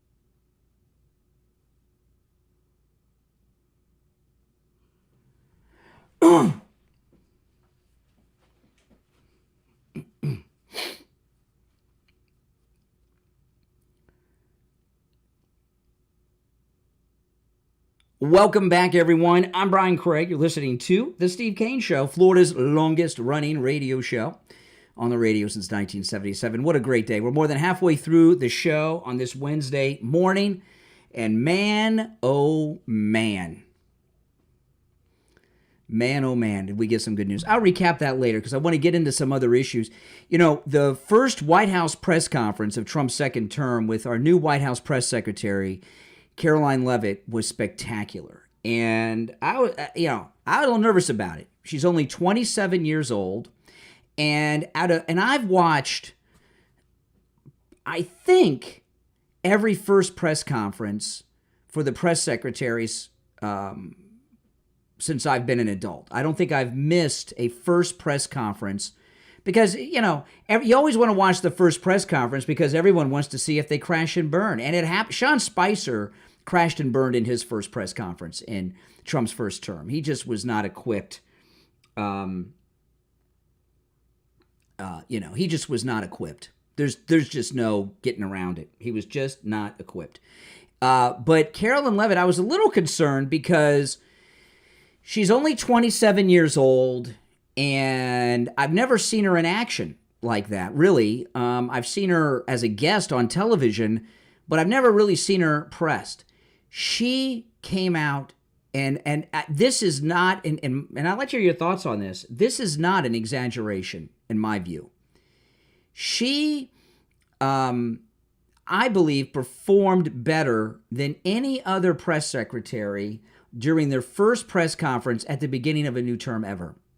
I don't think I've ever seen that happen before. Not like this. And they were there ready to destroy her. Not only did she do a perfect, incredible, great, historic job, 27 years old, she did not have one note. McEnany was great, but she came out with a portable filing cabinet with files and clip notes so she could go through and find things. Caroline Leavitt did not have a single note. Everything she answered was right there off the top of her head. I got a lot of respect for that. That was beautiful. It could not have gone better. And you got to see how these lowlives in the fake news, mainstream legacy media, you got to see how they roll here, how they operate. When she went to the mainstream press, there's all those fake news jerks, they all asked about the same thing. Medicaid funding, which is not being cut for people, but they wanted to say that it was. And she'd answer them. She eventually said, I've answered this question 9 times. And what you saw with the fake news media is how they try to craft news. they got together and decided, okay, we're gonna bash her on this. We're gonna berate her on this. Well, every one of us will ask about this. And she, same answer every time and did great. And I was just blown away. And for those of you that are wondering, yes, I did apply for press credentials at the White House yesterday, probably with 50 million other people like me. But I did apply for press credentials yesterday. It's very simple. It took 60 seconds. It was a very short form that I had to fill out. That was it. And I haven't heard back yet. Maybe I'll get lucky and I'll have to go out and buy a new suit and, go. But if I get the press credentials, it doesn't mean I'll get called on, but it would mean I'd get to go to the White House press briefing. And if I did that, that would be a beautiful thing. And I don't know, would I rather go to a press briefing at Mar-a-Lago or in D.C.? I think I would definitely make a YouTube video to show you guys of the experience. And I'll tell you the truth, I'd be nervous. Camera on me asking a question, and it's got to be a question that's relevant to what's going on now. I did apply for White House press credentials through Caroline Leavitt's office yesterday. So I want to go through some of the audio sound bites of her. She just did a wonderful job. And I'm going to start with this one. Oh, by the way, before I get to this, before I forget, President Trump has told Elon Musk to get those stranded astronauts back from the space station that Biden has left up there rotting. For how long now? That's a great thing. Okay, so Caroline Leavitt, the first clip, this is the other thing, the price of eggs. They're obsessed with the price of eggs. So they asked her about the price of eggs, and which is, remember I told Steve yesterday, the new talking point is egg prices. I was expecting a liberal to call in with it yesterday. No one called.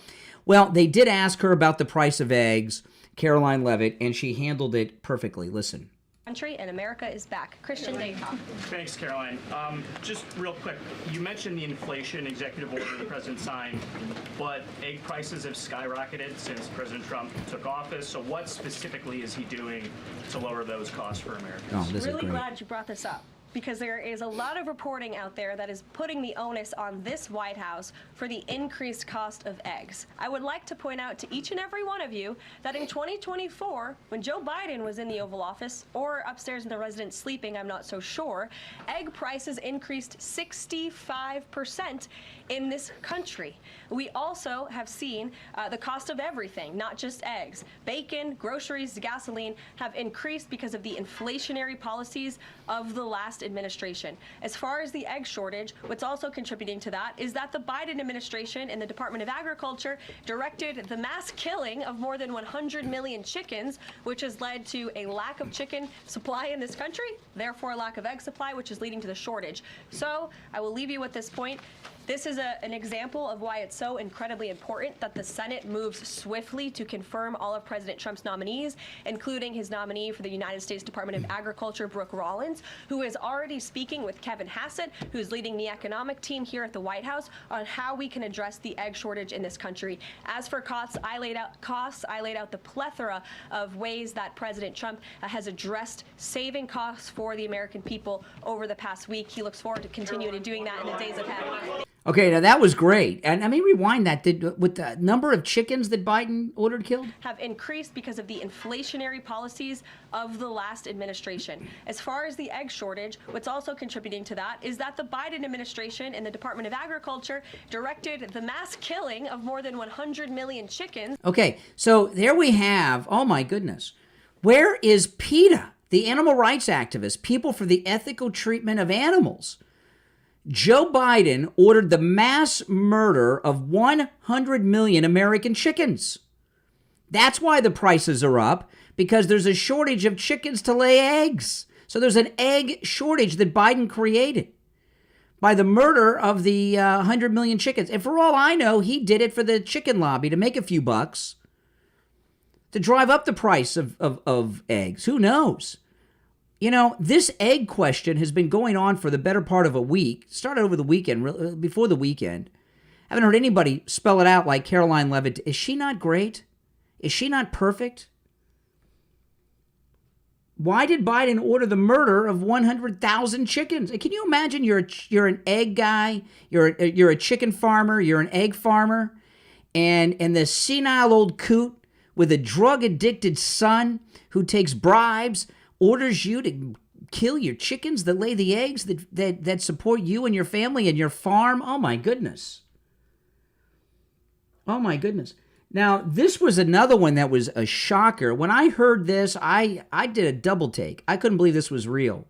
Just during this pause, Doge and OMB have actually found that there was $37 million that was about to go out the door to the World Health Organization, which is an organization, as you all know, that President Trump, with the swipe of his pen in that executive order, is no longer wants the United States to be a part of. So that wouldn't be in line with the president's agenda.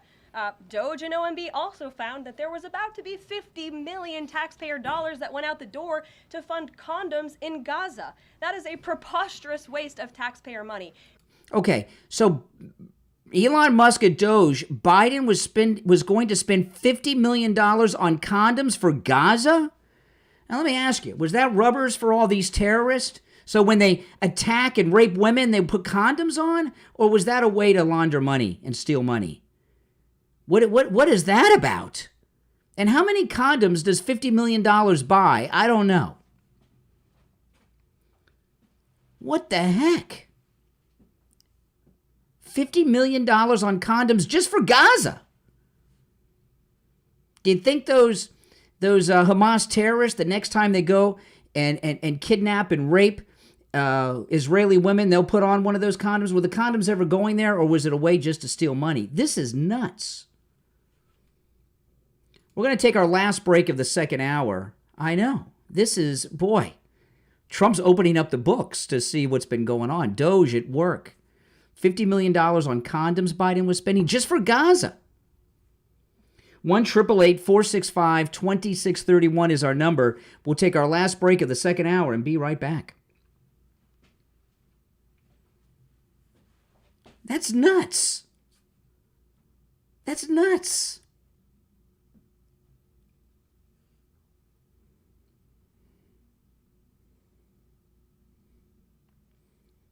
Was it really for condoms, or was it a way to steal money from the government?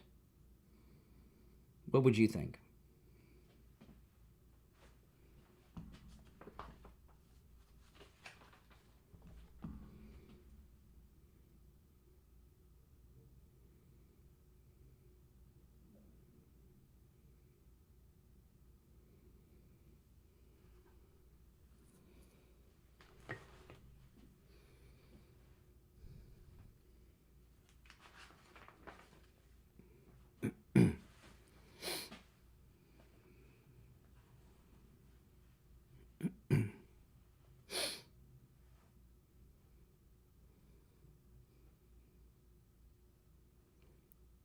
We'll be back in just over a minute.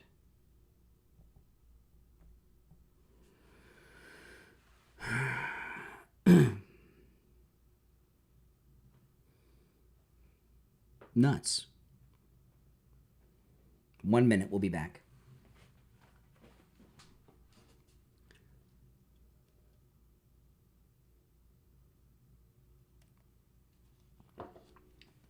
Yeah, when I heard that yesterday, I did a double take. I couldn't believe it.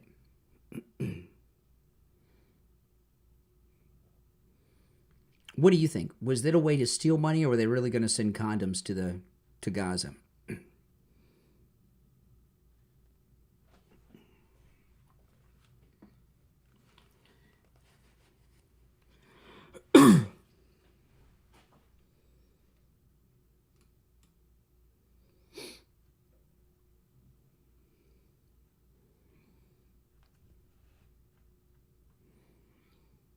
Stand by.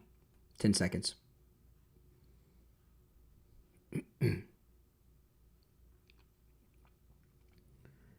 Welcome back, everyone. I'm Brian Craig. It's the Steve Kane Show. And, man, we learned a lot in that press conference yesterday from Caroline Leavitt. We'll get back to that in a moment. First, I want to talk about Friendly Tire and Margate for a moment. You know, Friendly Tire and Margate have been with us on the Steve Kane Show for about a decade. I've been a customer there for, 15 years or more. and you will find just the lowest prices on tires anywhere. You know, he has thousands of used tires in stock at very good prices, by the way. And they're very good used tires.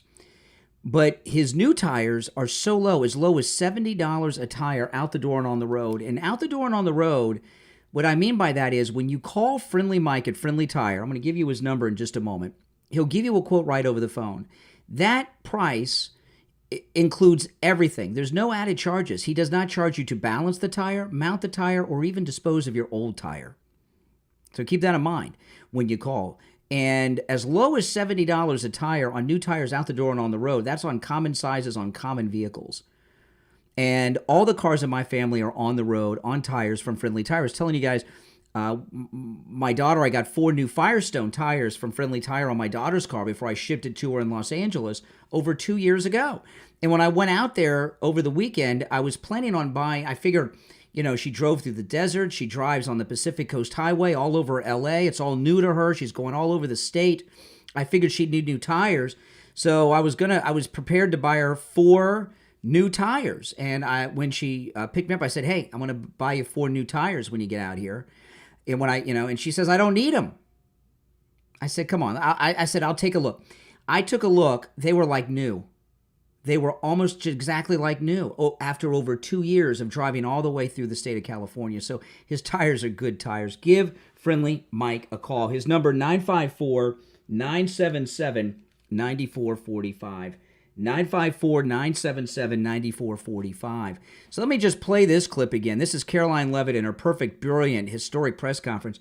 She, the first thing that Elon Musk and Doge uncovered, she dropped yesterday. Just during this pause, Doge and OMB have actually found that there was $37 million that was about to go out the door to the World Health Organization, which is an organization, as you all know, that President Trump, with the swipe of his pen in that executive order, is no longer wants the United States to be a part of. So that wouldn't be in line with the president's agenda.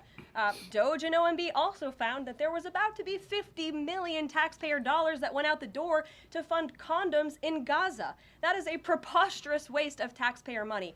Okay, so Biden was sending $50 million to buy condoms just for Gaza. And Elon Musk and Doge found out about it.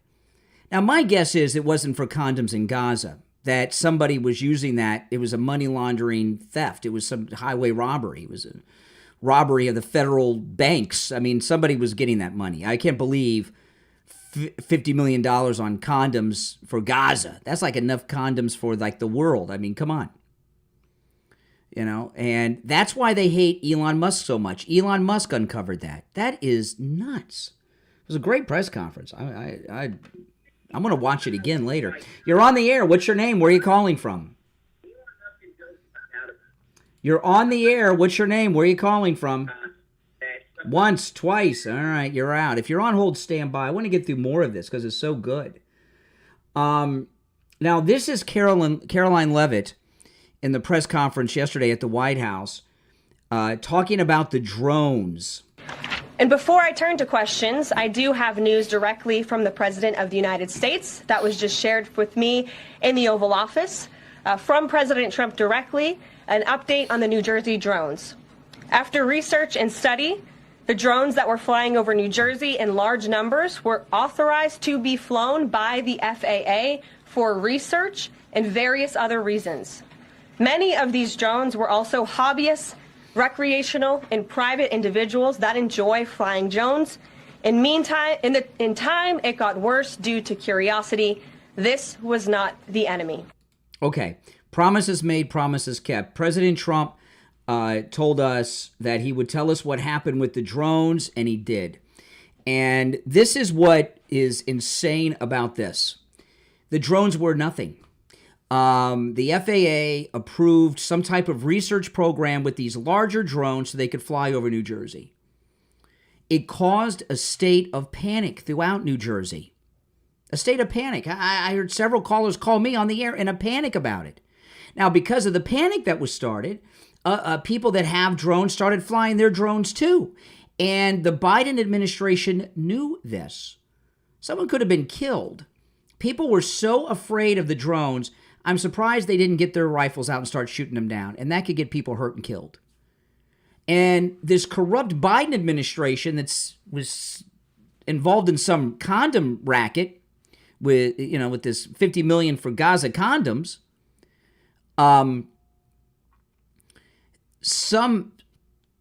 They were distracting from something. This drone story hijacked the news for about 2 weeks, hardcore for a week. So there was something going on. What it is, we may never know, but there was something going on that they wanted to distract from. And they allowed a state of public panic to continue for weeks in New Jersey to distract from some scummy thing that they were up to. That's how out of control and lawless that the Biden regime was. Oh, my goodness. You're on the air. What's your name? Where are you calling from? You're on the air. What's your name? Where are you calling from? It's going to be one of those days, guys. One more time. Once, twice. Okay, we're going to see. This is the Trump derangement syndrome sufferers, but that's okay. We'll keep on. If you're on hold, stand by. I'll get to more calls in a bit. Okay, and this is the next clip.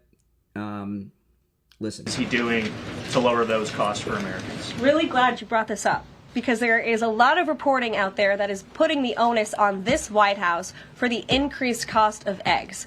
Okay, now that one I played. Hold on. I already played that one. That was a good one. Let me see. There was another one I wanted to. Oh, yes. Okay. This is a clip about the deportation. Callers on hold, stand by. I'll get to the calls in just a bit. We got more to do than we have time on the air. Steve will be joining us in the next hour, by the way. This is some fake news reporter asking Caroline Leavitt about the deportations. On immigration, of the 3,500 arrests ICE has made so far since President Trump came back into office, can you just tell us the numbers? How many have a criminal record versus those who are just in the country illegally? All of them, because they illegally broke our nation's laws, and therefore they are criminals as far as this administration goes. I know the... Okay, now I'll rewind that and play the whole thing. This was a big thing. You know, you've heard me have this discussion with some liberals on the phones here from time to time. These idiots in the fake news White House press corps are under the impression that illegal aliens are not criminals. They're all illegal. They're all criminals because they entered the country illegally. And this was like a shocking revelation to the fake news media yesterday. On immigration, of the 3,500 arrests ICE has made so far since President Trump came back into office, can you just tell us the numbers? How many have a criminal record versus those who are just in the country illegally? All of them, because they illegally broke our nation's laws, and therefore they are criminals as far as this administration goes. I know the last administration didn't see it that way, so it's a big culture shift in our nation to view someone who breaks our immigration laws as a criminal, but that's exactly what they are. You may be going with the worst first. They all have a criminal record? And welcome to the briefing room. If they broke our nation's laws, yes, they are criminal. Yes, if they entered the country illegally, they are indeed criminals. This is like breaking news to CNN, NBC News, ABC, CBS. You know, this is like what do you mean they're illegals? So they're all criminals. That's never occurred to them before. All right, here's another one. This is good. In this briefing room, speaking to the American public, do you view yourself and your role as advocating on behalf of the president or providing the unvarnished truth that is, not to lie, not to obfuscate to the American? Okay, now this question always comes up when you have a new Republican press secretary. Some jerk in the liberal fake news media always asks them to promise to tell the truth. Are you going to tell us the truth or lie to us?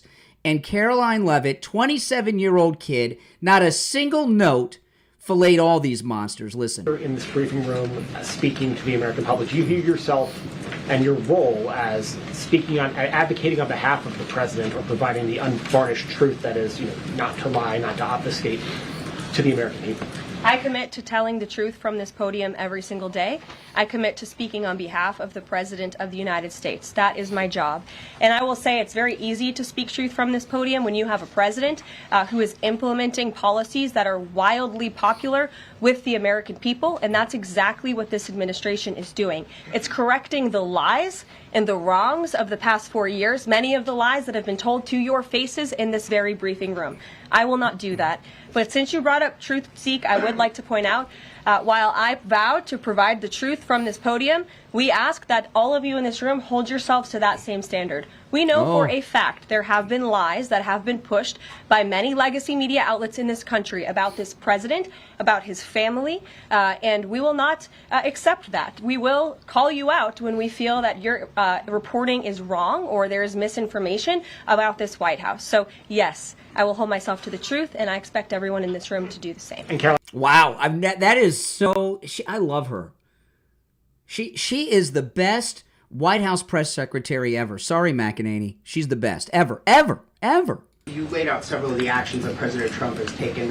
Obviously, it's a stark contrast to the previous administration of breakneck speed from President Trump. Can we expect that pace to continue as the first 100 days moves along here and beyond that? Absolutely. There's no doubt President Trump has always been the hardest working man in politics. I think that's been proven over the past week. This president has again signed more than 300 executive orders. He's taken historic action. I gaggled aboard Air Force One to mark the first 100 days of this administration, 4 p.m. last Friday, or first 100 hours rather. And this president did more in the first 100 hours than the previous president did in the first 100 days. So yeah, exactly. Oh my God, this was great. That was the drones. There's a couple others I wanted to play. Oh, let's see this one here. Every day, Americans are safer because of the violent criminals that President Trump's administration is removing from our communities. Listen to this. On January 23rd, ICE New York arrested a Turkish national for entry without inspection who is a known or suspected terrorist. On January 23rd, ICE San Francisco arrested a citizen of Mexico unlawfully present in the United States who has been convicted of continuous sexual abuse of a child aged 14 years or younger. ICE St. Paul has arrested a citizen of Honduras who was convicted of fourth-degree criminal sexual conduct with a minor. ICE Buffalo arrested a citizen of Ecuador who has been convicted of rape. ICE Boston arrested a citizen of the Dominican Republic who has a criminal conviction for second-degree murder. This criminal was convicted of murder for beating his pregnant wife to death in front of her 5-year-old son. And ICE St. Paul also arrested a citizen of Mexico who was convicted of possessing pornographic material of a minor on a work computer. These are the heinous individuals that this administration is removing from American communities every single day, and to the brave state and local law enforcement officers, CBP, and ICE agents who are helping in the facilitation of this deportation operation, President Trump has your back. That's right. Wow. Those are the Kamala dreamers. We'll be right back.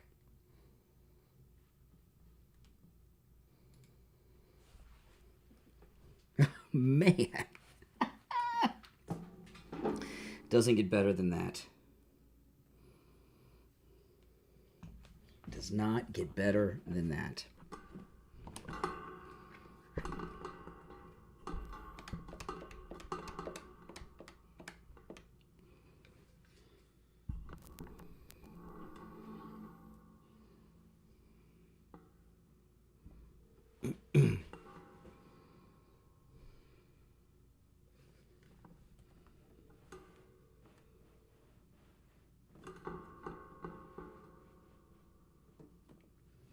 Yeah, it's Brian. Did you have anywhere you wanted to go? Okay. I got a great call today. I got to tell you about. It was amazing. Did you hear the one with Milley? Okay. What's it about? Okay. All right. Hold on. No. Steve's got something he doesn't want to tell me what it is. He says he wants me to be surprised. Uh-oh. Who knows?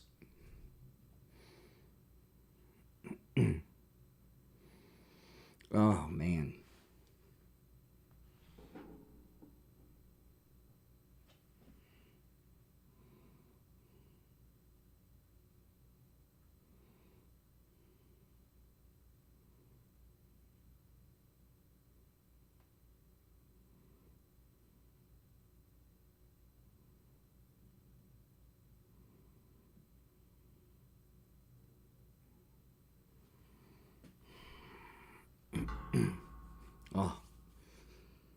The show has flown by. I cannot believe we only have an hour left.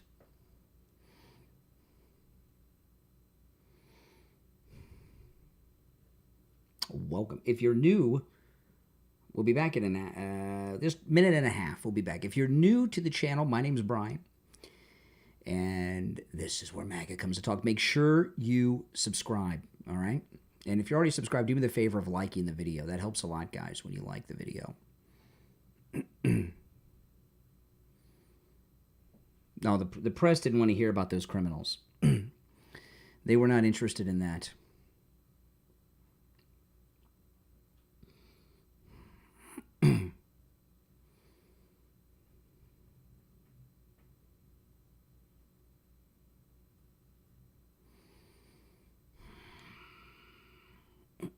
One minute.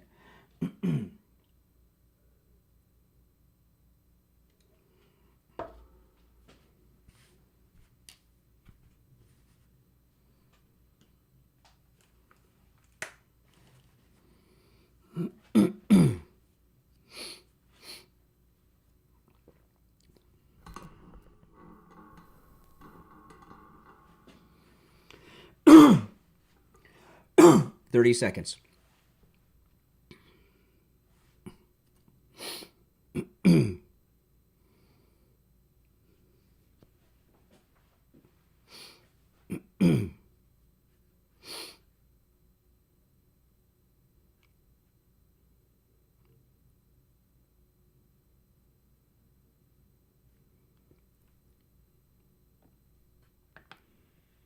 We are back. The third hour has begun. I'm Brian Craig. You're listening to the Steve Kane Show, Florida's longest-running radio show on the radio since 1977, celebrating 48 years on the radio. Steve Kane joining us. Oh, man, Steve, hot stuff today.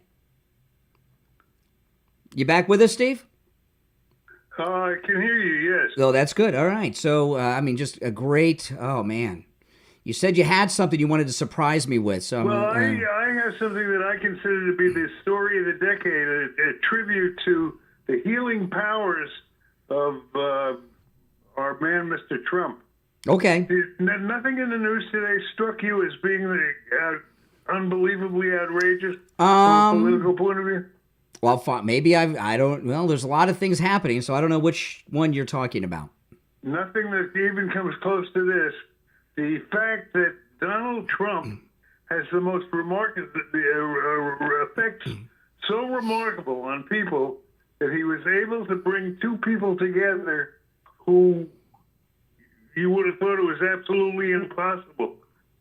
What do you think of the endorsement of Tulsi Gabbard by Liz Cheney? I missed that one. Liz Cheney and I did miss that one. Tulsi? Oh, my God. No, I missed that. Can you believe that? Hold on. Liz Cheney called a press conference last night. It was in the middle of, of the Hannity show. And she announced that she was going to endorse Liz Cheney. And they were like best friends and all this. And the thing that brought them together was Donald Trump. Well, I don't know. I have not heard that. If anybody has heard that and seen it, call us. Well, you've got one of those. I'm looking now. I'm looking. I'm Googling it as we're speaking, and I don't see it. But maybe she's trying to derail Tulsi. On Fox. Somebody will call in with that if you have an open line. Yeah, we got an open line. You can call in. I'll keep a line open for that because I'm looking. Well, assuming it's true, would that not be a miracle? It would be a miracle. The cameras and everything. She was there on the scene at the Capitol. And she had her own little mini press conference in which she endorsed Tulsi Gabbard. I think they were best friends, and she was wonderful and great. I think that is not. I think you saw something from Liz Cheney a while back, because I don't see anything. I don't. This was last night. All right. If anybody saw what Steve's talking about, give us a call because I did not. I don't see that, and I'm Googling it, and I don't see anything coming up. It's amazing. But that's, I don't know if that's good. If that's true, that's a reason to look at her again. if Liz Cheney likes her. No, that's not it. It was not because of Liz Cheney. It was because of Donald. It was a favor to Donald. Why would Liz Cheney do a favor to President Trump? You wouldn't think off the top of your head that would be true, but I'm telling you it happened. I can't believe it's not on the wire. Are you sure? Are you sure it's not Meghan McCain you're talking about? Because I saw she came out in favor of Trump and Tulsi. I mean, it's impossible that the news would miss it. They're both overweight white women. I don't know. If anybody heard this story about Liz Cheney, give us a call, because I missed that. That would be some news. That would be some news. It was like somewhere between 9 and 10 o'clock on Fox last night. Oh, I was fast asleep by then, so I missed it. But I Googled it. I think it might have been Meghan McCain. I did see a story with her yesterday that she said, I didn't read the story because I don't care what anybody named McCain says about anything. But if anybody knows what Steve's... She's the one whose nomination is in trouble, right? I don't think any of the nominations are in trouble. I think the media want you to think they're in trouble. But let me give out the number. If anybody has any info on this, give us a call, 1-888-465-2631. I don't think that... I think it was one of two things you saw, Steve. I think. Now, again, I could be wrong. It could have either been Meghan McCain, okay, or it could have been... Since they're attacking Tulsi, they found some old video of Liz Cheney that they played, one or the other. Because I can't, I'm looking online. I don't see any. Well, maybe I misheard the story. It sounds amazing. That's okay. I've misheard a lot. I don't know. I don't know if you misheard or what. An incredible phone call from a listener. Tell me. This was, we broke news on this program today, okay? If you're on hold, stand by, and I know there have been people that were on hold before the break, but if anyone has any info on what Steve's referencing with Tulsi, I'll do my best to get you on first. You've heard this story about them investigating General Milley, this treasonous creep, right? Yeah, they bounced him last night. No, they haven't done it yet. Okay, Milley, for those that are just tuning in, and first off, shame on you. This show starts at 6 a.m., people on the East Coast. Word has come out that the Commander-in-Chief and the Secretary of Defense are going to activate General Milley to active duty. They're going to do an investigation and demote him. He has been pardoned. He got one of the pre-pardons from Biden, so he can't be prosecuted for his treason. And what Milley did, just to recap it quickly, was pretty severe. On January 6th, he was involved in a conspiracy that went on for some time with Pelosi and others to remove President Trump as president of the United States. And this, by the way, went on not just on January 6th, all the way through the day before Biden's inauguration. They were discussing removing President Trump from office and making Pence the president. So at Biden's inauguration, Pence would show up as the president, and Trump would have been removed. Okay, what he also did was pretty severe. He illegally took control of the nuclear arsenal away from President Trump. He went, the chairman, I did not know this, Steve, because, but the chairman of the Joint Chiefs of Staff has no military command. They are a military advisor to the president. They have no military command. I thought they were in like the senior officer in charge of all the branches. They're just a military advisor, have zero military authority or command. I mean, you have to salute them. They're a 4-star general, but they have no military command. Milley did two other things other than conspire to remove the president of the United States, which is high treason. He also picked up the phone and called his counterpart in the Chinese army and had conversations with him on January 6th. And then he went to the room where they control the nuclear weapons and illegally seized control of America's nuclear arsenal from President Trump, which made the nuclear football inactive. So he committed some very high crimes, none of which he can be tried or prosecuted for because he received a pre-pardon from Biden. So they're recalling him for some disciplinary action. What can they do? Well, we found out in the last hour, Steve, one of our listeners is a former military lawyer, a JAG officer, and they told me what legally can be done, and it's pretty good. They can reactivate him. he would be required to show up to a disciplinary hearing in uniform to whoever they decided. It could be the chief of staff of the Army, it could be Defense Secretary Pete Hegseth, or the Commander-in-Chief Donald Trump at the White House himself. He would, and it'd be a massive spectacle with the press. It'd be almost like a perp walk, right? He would pull up, he'd get out in uniform with his 4 stars, go into this hearing, and he can be demoted to the last rank that he served honorably in. So what the lawyer told us, the JAG lawyer told me, that would be a 3-star general. So he would go in, a 4-star general. They would take the star in the meeting. He'd come out with only 3. And they can reduce his pension to the level that a 1-star general would receive.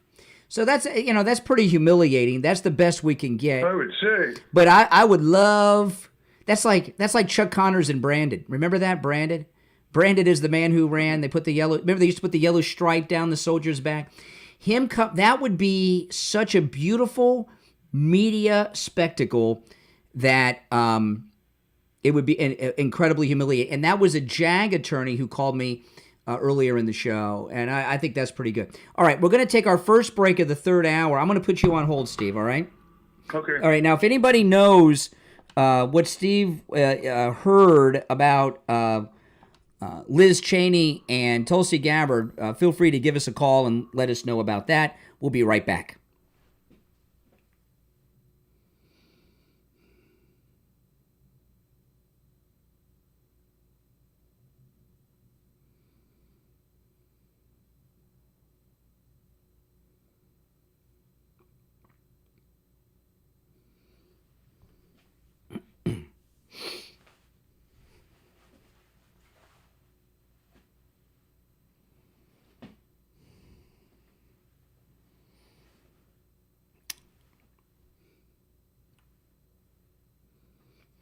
If you're on hold, hang in there. There's only 1 opening on our board.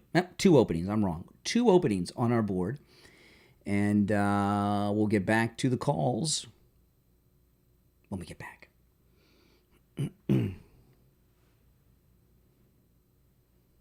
If you're new, make sure you subscribe. We'll be back in just over a minute. And if you're already subbed to the channel, please like the video. That helps a lot.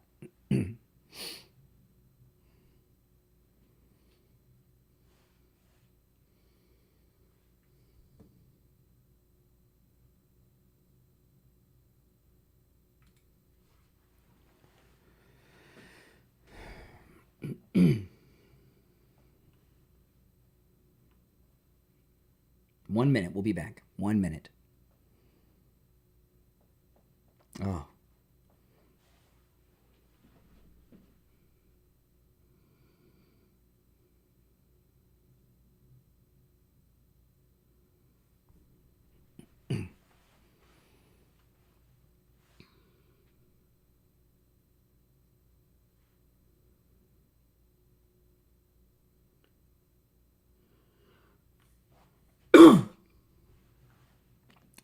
Stand by.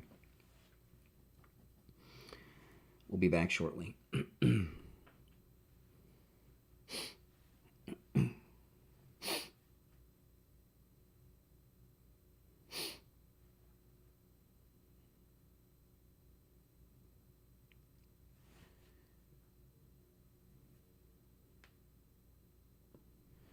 Welcome back, everyone. I'm Brian Craig. Steve Kane's here. You back with us, Steve?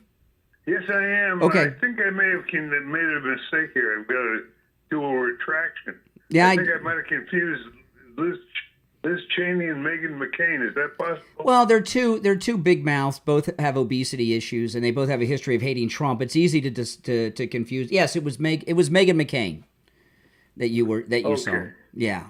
All right. Okay, that makes more sense. Which I guess she's trying to weasel her way into Trump's orbit after everything. If you're on hold, stand by. I wanted to talk about Tom Laporta at Laporta Contracting and Roofing, who Tom Laporta rebuilt your whole house, Steve. Basically, yes, he did. And your house is the conversation piece of your street. And what had happened is, You know, when we tell you often, you know, Tom Laporta will never sell you a roof you do not need. If you need just a simple repair, he'll do it. And if you see a wet spot on your ceiling, that means you got a leak in your roof. And this is how we met Tom Laporta, by the way, Laporta Contracting and Roofing. You had a wet spot on your ceiling and you ignored it for a long time. And, you know, it got bigger and bigger. And then you had other wet spots. You had a wet spot here, a wet spot there, a wet spot everywhere. And by the time you called Tom Laporta at Laporta Contracting and Roofing, not only did you need a new roof, the water had done so much damage from the leaky roof that you had deadly black mold in your home. Not only a little job into a huge job. Oh yeah, you had deadly black mold in your home. You had to get 40% of the drywall replaced. Then on top of that, the wet from the roof was a breeding ground for termites. So you had termites eating your house. It was a mess. And you can avoid all this. When you see that first wet spot on your ceiling, call Tom Laporta, no matter where you are in the state of Florida, at Laporta Contracting and Roofing. And Tom Laporta made me aware of something that shocked the daylights out of me about the roofing business. Now, in Florida, we probably have more roofers than any other state because of the hurricanes. And this is what I learned from Tom Laporta at Laporta Contracting and Roofing. Did you know, Steve, that you can borrow a roofing license from a roofer and go into the roofing business? So you and I, we could find some joker driving around in a pickup truck in our neighborhoods, borrow his roofing license, and tomorrow start Kane and Craig Roofing and go around and do roofs. You and I don't know anything about roofing. We just know you call Tom Laporta and he takes care of it. But the way it works, we can borrow a license and have our own roofing company. I wouldn't trust me and Steve to do your roof repair or roof replacement. You want a real guy. That's why there's so many fly-by-nights in Florida. Tom Laporta holds all of his licenses himself. And Steve, Tom Laporta showed me the books he had to study to get that contractor and roofing license. It's like a law library. And every book is as thick as the New York City phone book in the 70s. And that was a thick phone book.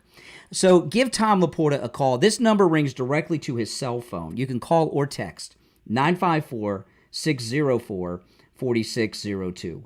954-604-4602.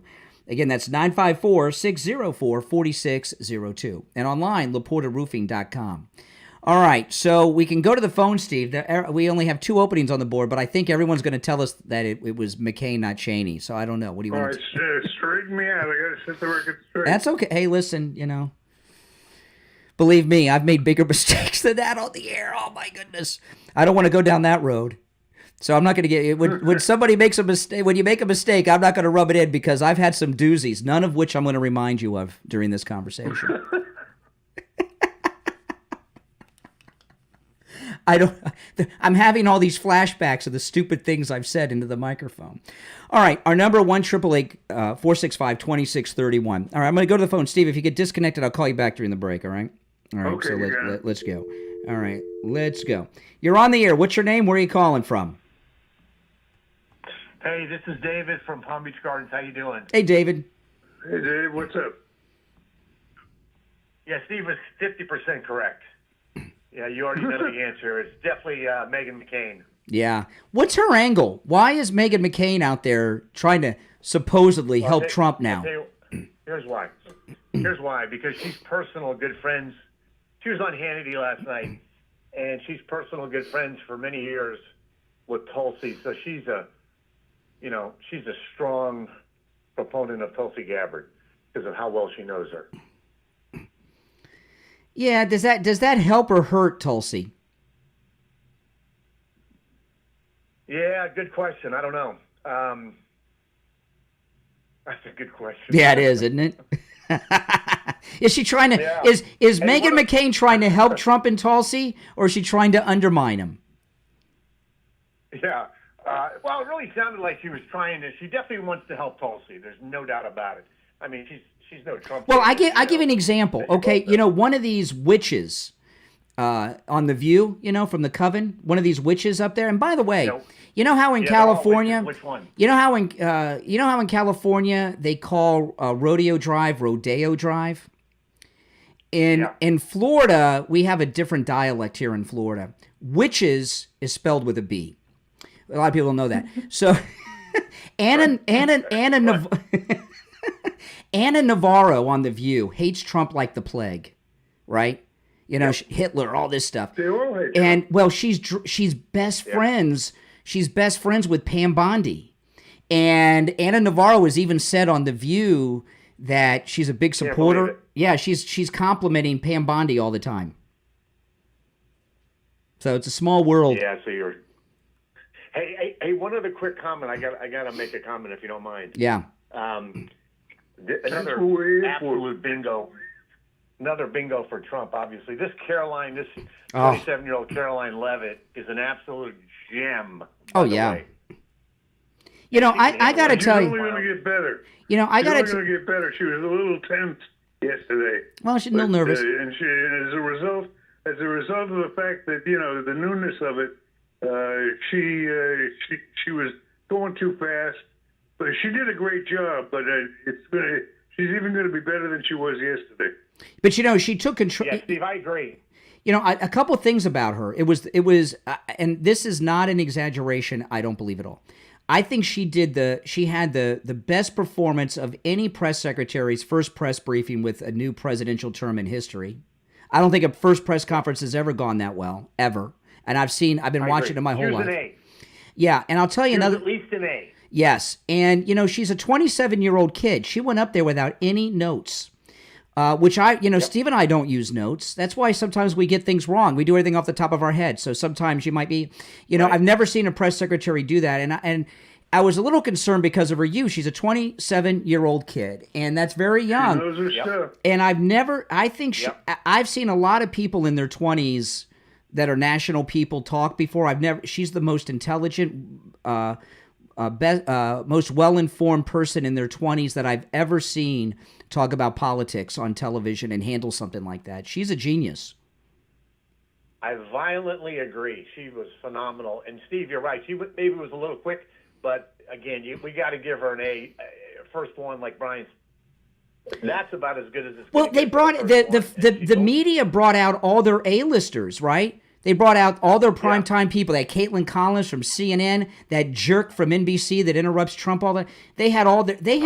They brought in all of their veteran top people to destroy her. This was her first time. This was their 1,000th time, and she hit a home run against veterans who had conspired to make her look stupid because all the mainstream fake news legacy media they asked the same question. They asked about the Medicaid, and she said, "You've asked me this 9 times." She said, "You asked me 9 times the same question. I answered all you, And I think she hit a home run. It could not have gone better. No, she did. Hey, how about the idiot Acosta, too, gone? The absolute pathological lying idiot talking about being truthful and all that. What a clown. Yeah. What he doesn't understand is no one likes him, and there's no... when Tucker left Fox, when they fired him, he was fired because he was breaking news. He had those J6 tapes, and he had that first night, Tucker, and he showed how the Capitol Police took the shaman around the Senate building looking for an unlocked door to take him into the chamber where they had a pool photographer from the media waiting for the picture. And that's what got him fired, and everybody knew it. So when they fired him, he had been victimized by the corporate media. He had a story to tell. And this guy, Acosta, no one wants to hear what he has to say. No one likes him. He's a jerk. He doesn't break news. He covers news up. And he thinks he's so famous and such a big deal that he's going to be a superstar in the new media like Tucker or Megyn. He's going to end up on the local news in Seattle or something. Yeah, if he's lucky. Yeah. Yeah. He's a clown. All right. He's a lying clown, as you guys know. Good talking to you guys. All right, take care. All right, Steve, I'm gonna put you on hold, Steve. Okay, and we're gonna take our break for the bottom. If you're on hold, hang in there. Our number 1-888-465-2631. 888-465-2631. We'll be right back.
2.5 minutes, we'll be back.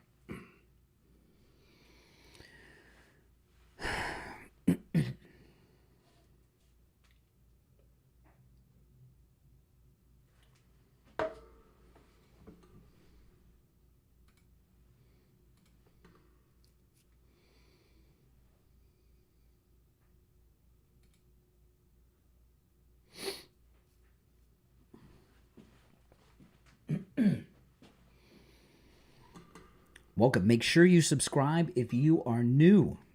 All right?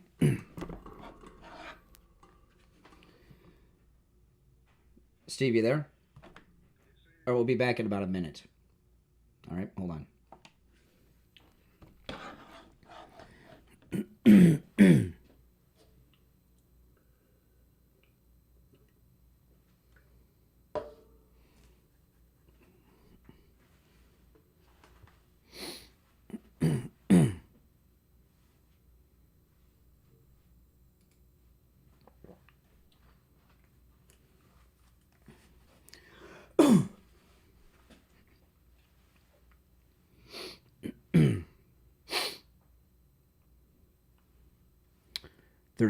25 seconds.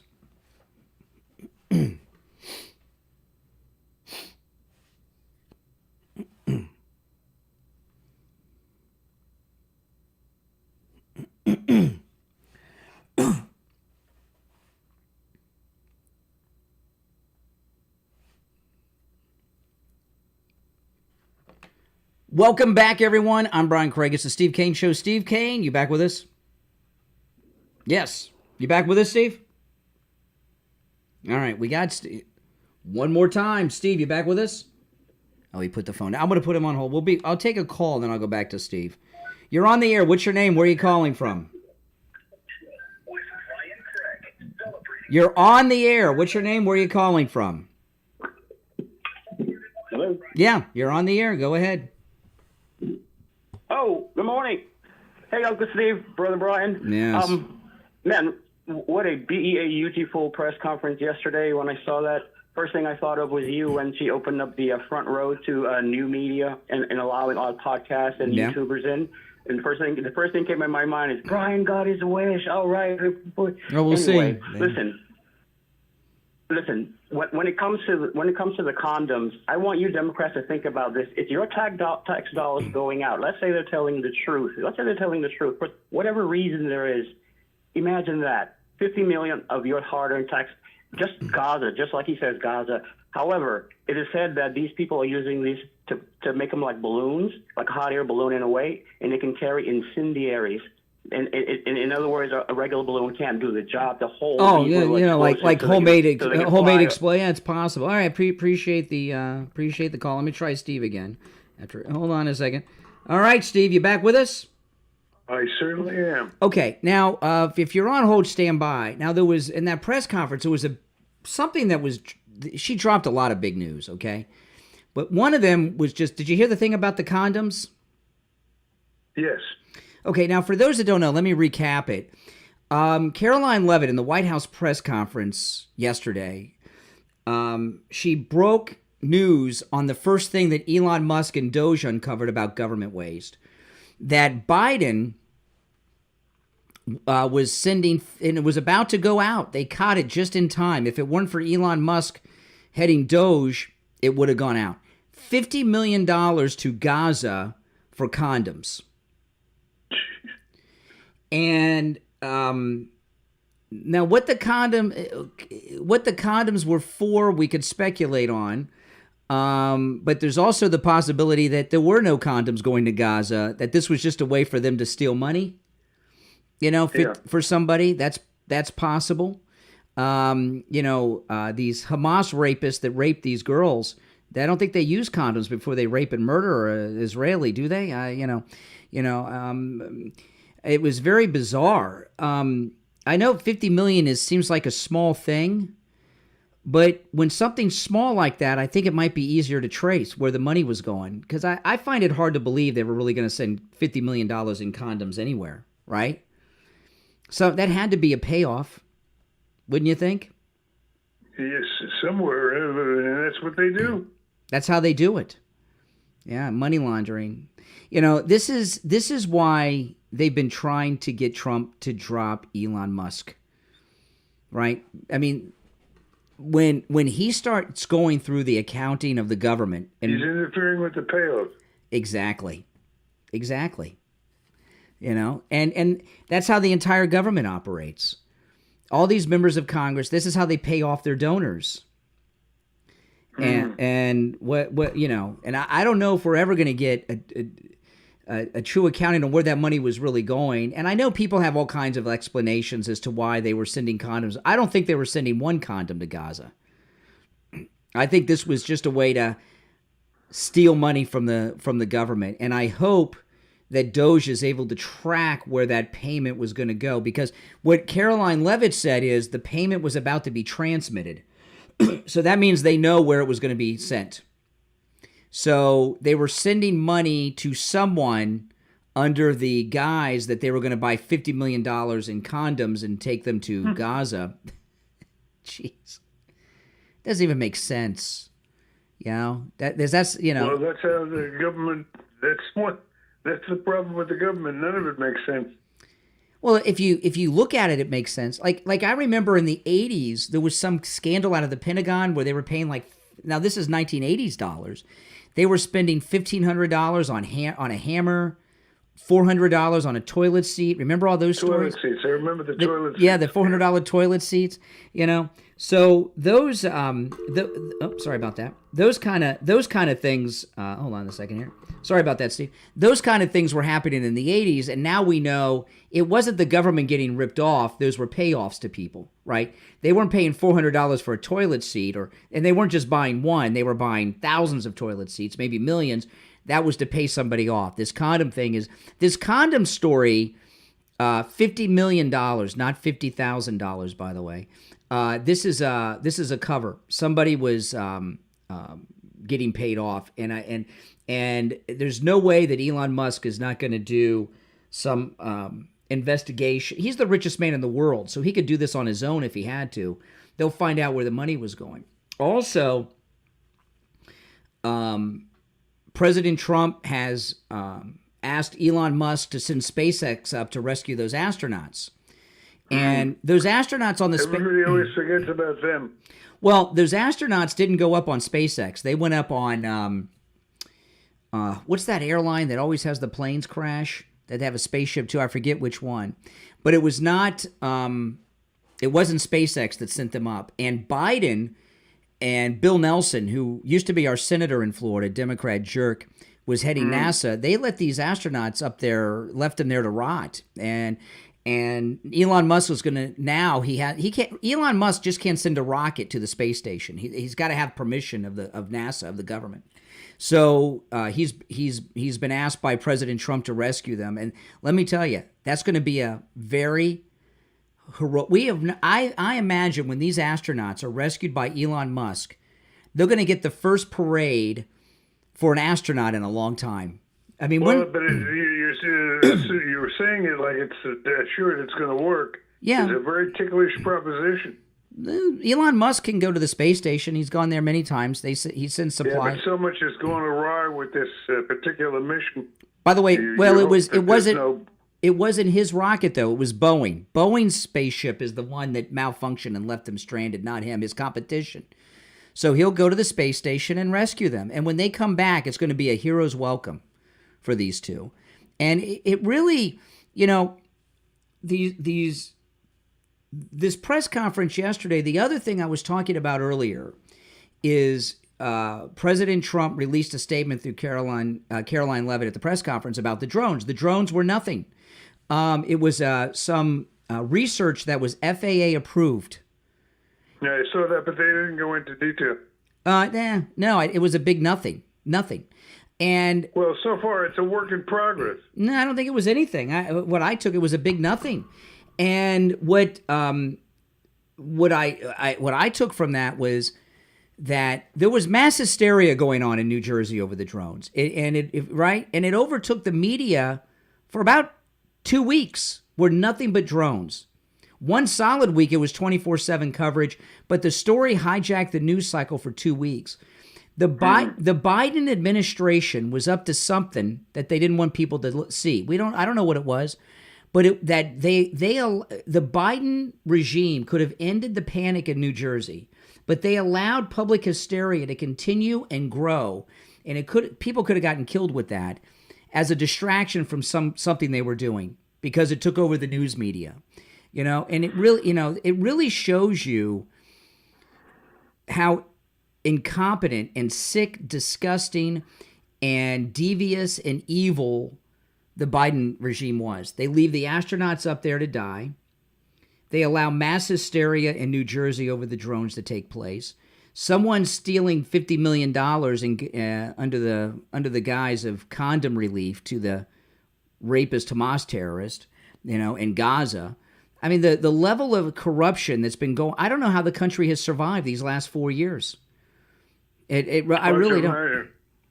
It's scary, isn't it? That it is. Now, I want to talk about Lighthouse Medical and their neuropathy treatment, because this is amazing. We found Lighthouse Medical 2.5 years ago, and if all of the sponsors of the Steve Kane Show, either Steve uses them, I use them, or we both use them, right? And Lighthouse Medical is this is more of a public service announcement than it is a commercial, but we found them out of desperation because you were suffering with neuropathy to the level you couldn't function. You couldn't get out of bed. You had every symptom, the pain, the dizziness, everything, and we had our cruise coming up.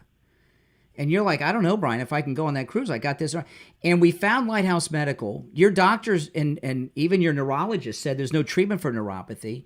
And we found Lighthouse Medical, and they have a treatment for neuropathy, and they have a treatment that works.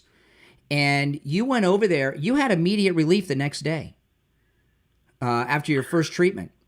I remember it well. Yeah, I was in shock. And what we stumbled upon a few months ago is that not only does Lighthouse Medical have a treatment for neuropathy that works and rids you of your neuropathy symptoms, but it's a treatment that lasts, because we are now over 2.5 years since then, and your neuropathy symptoms haven't returned. It's amazing. So Lighthouse Medical has a treatment for neuropathy that works and a treatment that lasts. So if you or someone you know or love suffer from neuropathy, give them a call. Now, when you call Lighthouse Medical, a couple things. One, no matter where you're located in the United States, they can help you with your neuropathy. That's number one. Number two, make sure you mention you heard about them on the Steve Kane Show, because then they give you a no-charge consultation. They only give no-charge consultation to Steve Kane listeners, okay? I mean, if you give free consultations to everyone, you're just doing consultations. You don't have time to see patients, right?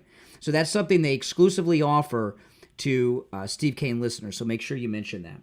Here's the number, 754-222-6642.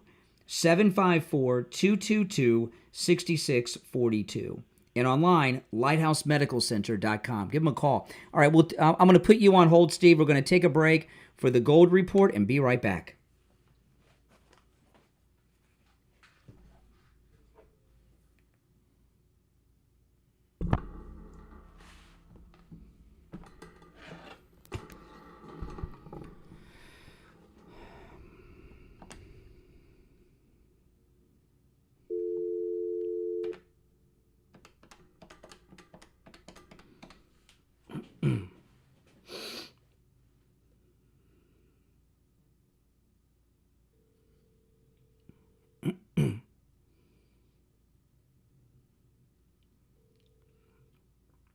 Hey, it's Brian. I'm going to put you on hold, and we'll be on in about a minute. All right? Okay, hold on.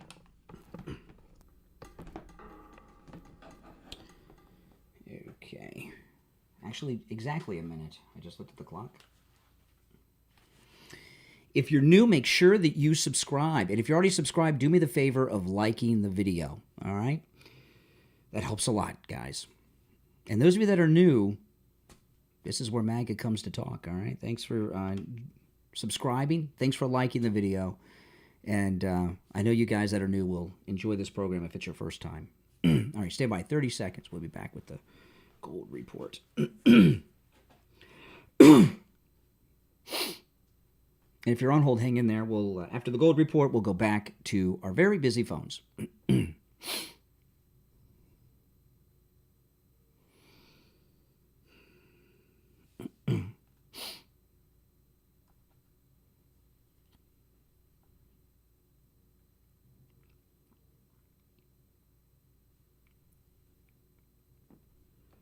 Welcome back, everyone. I'm Brian Craig. It's the Steve Kane Show. It's time to check in with William Youngerman from the offices of William Youngerman Incorporated with the Morning Gold and Precious Metals Report. William Youngerman, how are the metals looking today?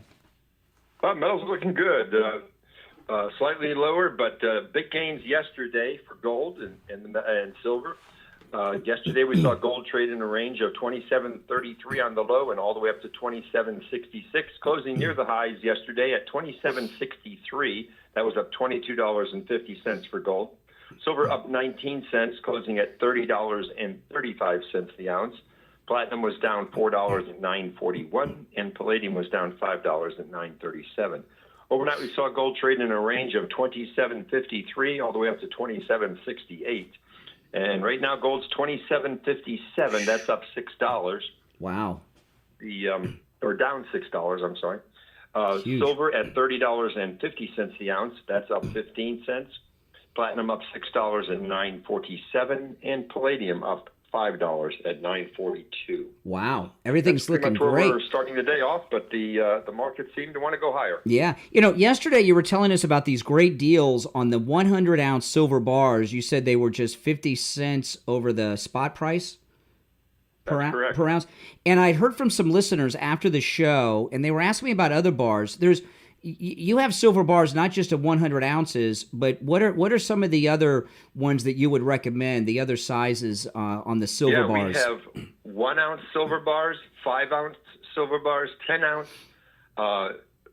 kilo bars of 32.15 ounces, and some 50 ounces and 100 ounce bars and 1,000 ounce bars. So, 1,000 ounce bars? We have them in all different sizes.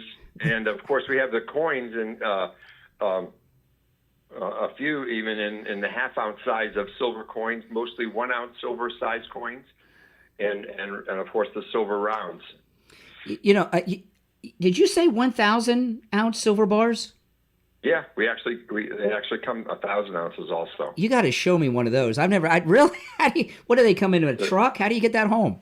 They practically they're monsters to move. They weigh about 70 pounds. Oh, that's nothing. I could take that. But the silver bars, a thing about the silver bars, a lot of people that acquire metals like these silver bars because a lot of them they stack. They're easy to store and they stack nicely and things in the different sizes and they're at great prices. William Youngerman opens up at 10 a.m. Give him a call. And remember, you can do transactions with William Youngerman no matter where you're located in America or the world.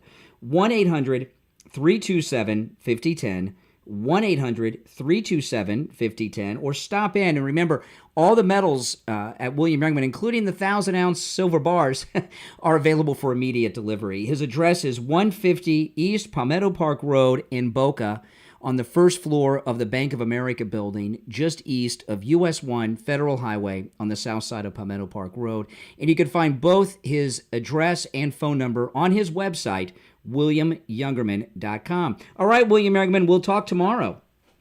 Okay, thank you. Have a great day. All right, take care. Okay, we are back. I'm Brian. It's the Steve Kane Show. Steve, you back with us? Yes, I am. Oh, my goodness. William Youngerman told me something I did not know about what he has over there. I don't even know if you know this. Yesterday we were talking about 100-ounce silver bars are a great deal, just 50 cents over spot. So I asked him, because some people had asked me, some of our listeners, about other size bars. So he has 1,000-ounce silver bars. 1,000 ounces. 1,000 ounces? Yes. How do you lug that around? He said it's 70 pounds. You just take your son. He could get a few out. Bad. Can you imagine? You would think it'd be more than 70 pounds. Yeah, what a conversation piece, right, for the house. Use it as a doorstep. Well, next time Christmas bonuses come around, you can get me one. Oh my goodness, I got to see that. I want to go over there just to see that. I got to see what that looks like. All right, we're back. Our number. 1-888-465-2631. By the way, I don't get the gold report in here. Is it a good day to buy or a good day to sell? Well, I'm of the opinion it's always a good day to buy all the metals. But yeah, it's a good day to buy. That's true. It's a very good day to buy, whichever one you want. But you might want to think of. I'm curious about that 1,000-ounce bar. I got it. That's just amazing to me. That's just amazing. But anyway, all right. You want to take some more calls? Yes, let's do that. All right, let's go. You're on the air. What's your name? Where are you calling from? My name is Joanne. I'm calling from Florida. Hey, Joanne. I am wondering, I don't know if I'm ignorant of the procedures, but I have heard for years that Congress is in charge of the purse strings. So how did it, and who did send that $50 million for condoms? The House of Representatives is in charge of the Treasury, yeah.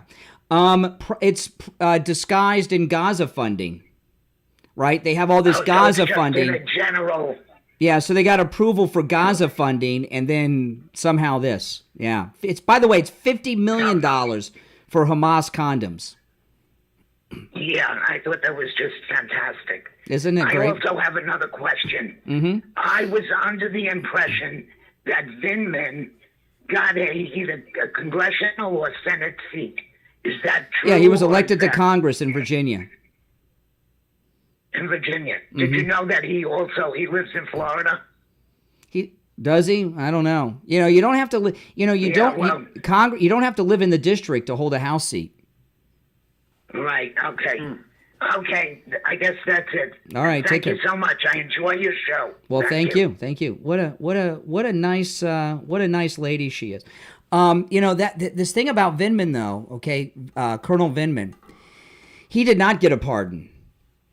And he's the one who turned the phone call between Trump and Zelensky over to the Inspector General, which is insane that a lieutenant colonel would do that, who was listening in on the call.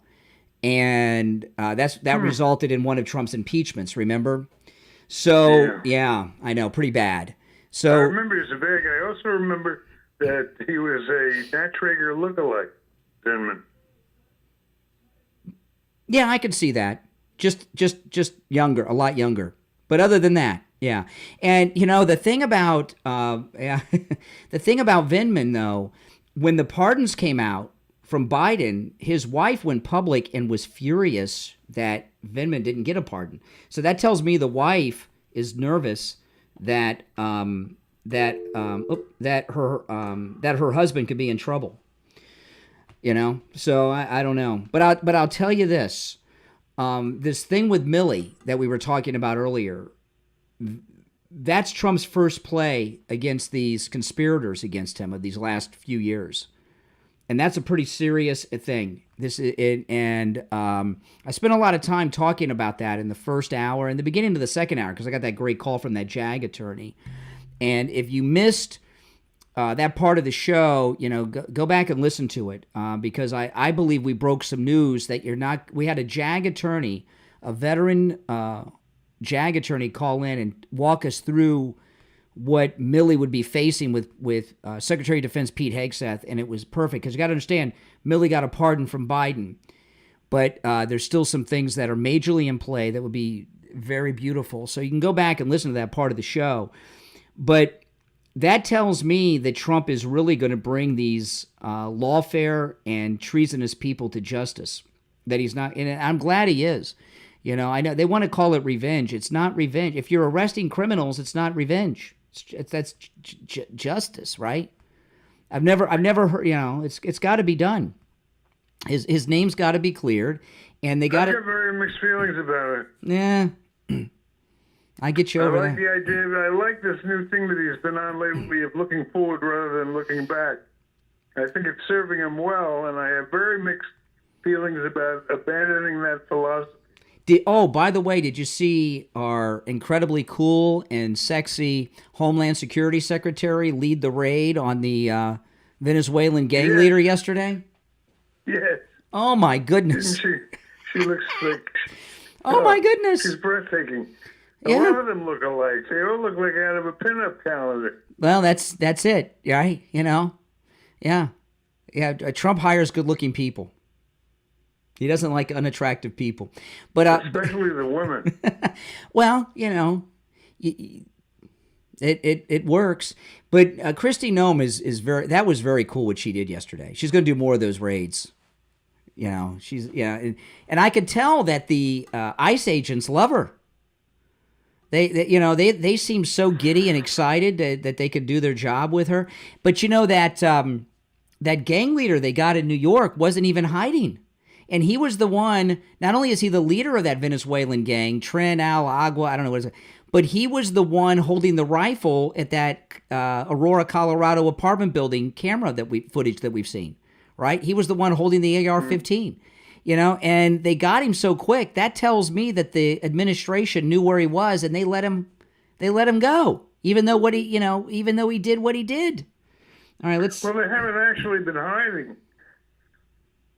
No, why should they hide? They didn't. Agua people. Yeah, they didn't think they would ever get arrested, right? They didn't think they'd. Yeah, well, they're used to operating in an environment of impunity. Well, they were when Biden was in office. Oh man, That's correct. I wonder how many shockwaves that sent to these criminal gang members throughout the country. And these arrests are happening all over the country. There was a big one in Miami yesterday. They've been arresting people here as well in Florida. It's great. Who would have thought this would have happened? Really? I mean, we should have known. I mean, President Trump always keeps his promises, but it's happening so fast. It's happening so fast. And I don't care, like some federal judge he's not going to pay attention to these federal judges. He's going to just keep doing what he's doing until the Supreme Court decides. He's not going to let some federal judge run the country while we're under attack. That's crazy. You go to some liberal appointed by Biden or Obama or Clinton. I don't know if there's any Carter judges around. They got to be pretty old. There might be. But no, he's handling things in a way like he's never handled anything before. I want to tell everyone that, Steve, there's a whole new line of products from MyPillow.com, kitchen products, and huge deals with our promo code Kane at checkout, Kane at MyPillow.com.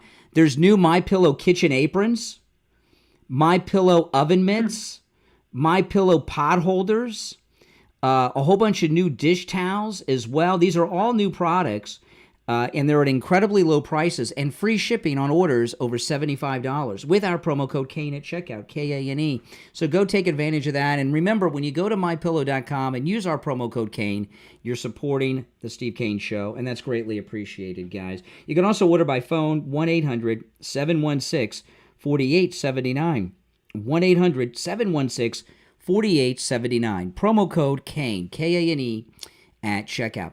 Well, that's all the time we have for today. We'll be back. Can you believe tomorrow's Thursday already? This week is flying by because we're in the golden. Yeah, we're in the golden age of America. Well, you know what they say? Time flies when you're having fun. Yeah, that president-elect period seemed like 2 years, and now tomorrow's Thursday already. Because things are so. The sun's out in America now. Trump's in office. It's the golden age of America. Things are going well. And we even found out the answer to the egg prices. Biden ordered the murder of 100 million egg-laying chickens. And there's an egg shortage. That's why the egg prices are up. Isn't that crazy? Where's PETA? Well, I don't know. What do you want to do? Sell infected eggs? I don't know that they were infected. Listen, we're out of time for today. That's why they killed them. They're exposed to bird I don't believe anything Biden says. All right, we're out of time. Oh, I can relate to that. We'll be back tomorrow at 6 a.m.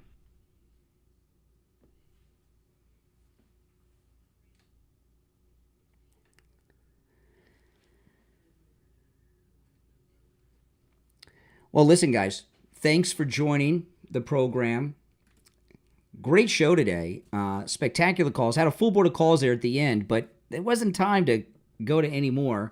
I saw the time winding down. If you are new to my channel, make sure you subscribe. And guys, please, if you could do me the favor of liking the video and sharing the video on all your socials, tell all your friends to join the program. I did apply for White House press credentials yesterday.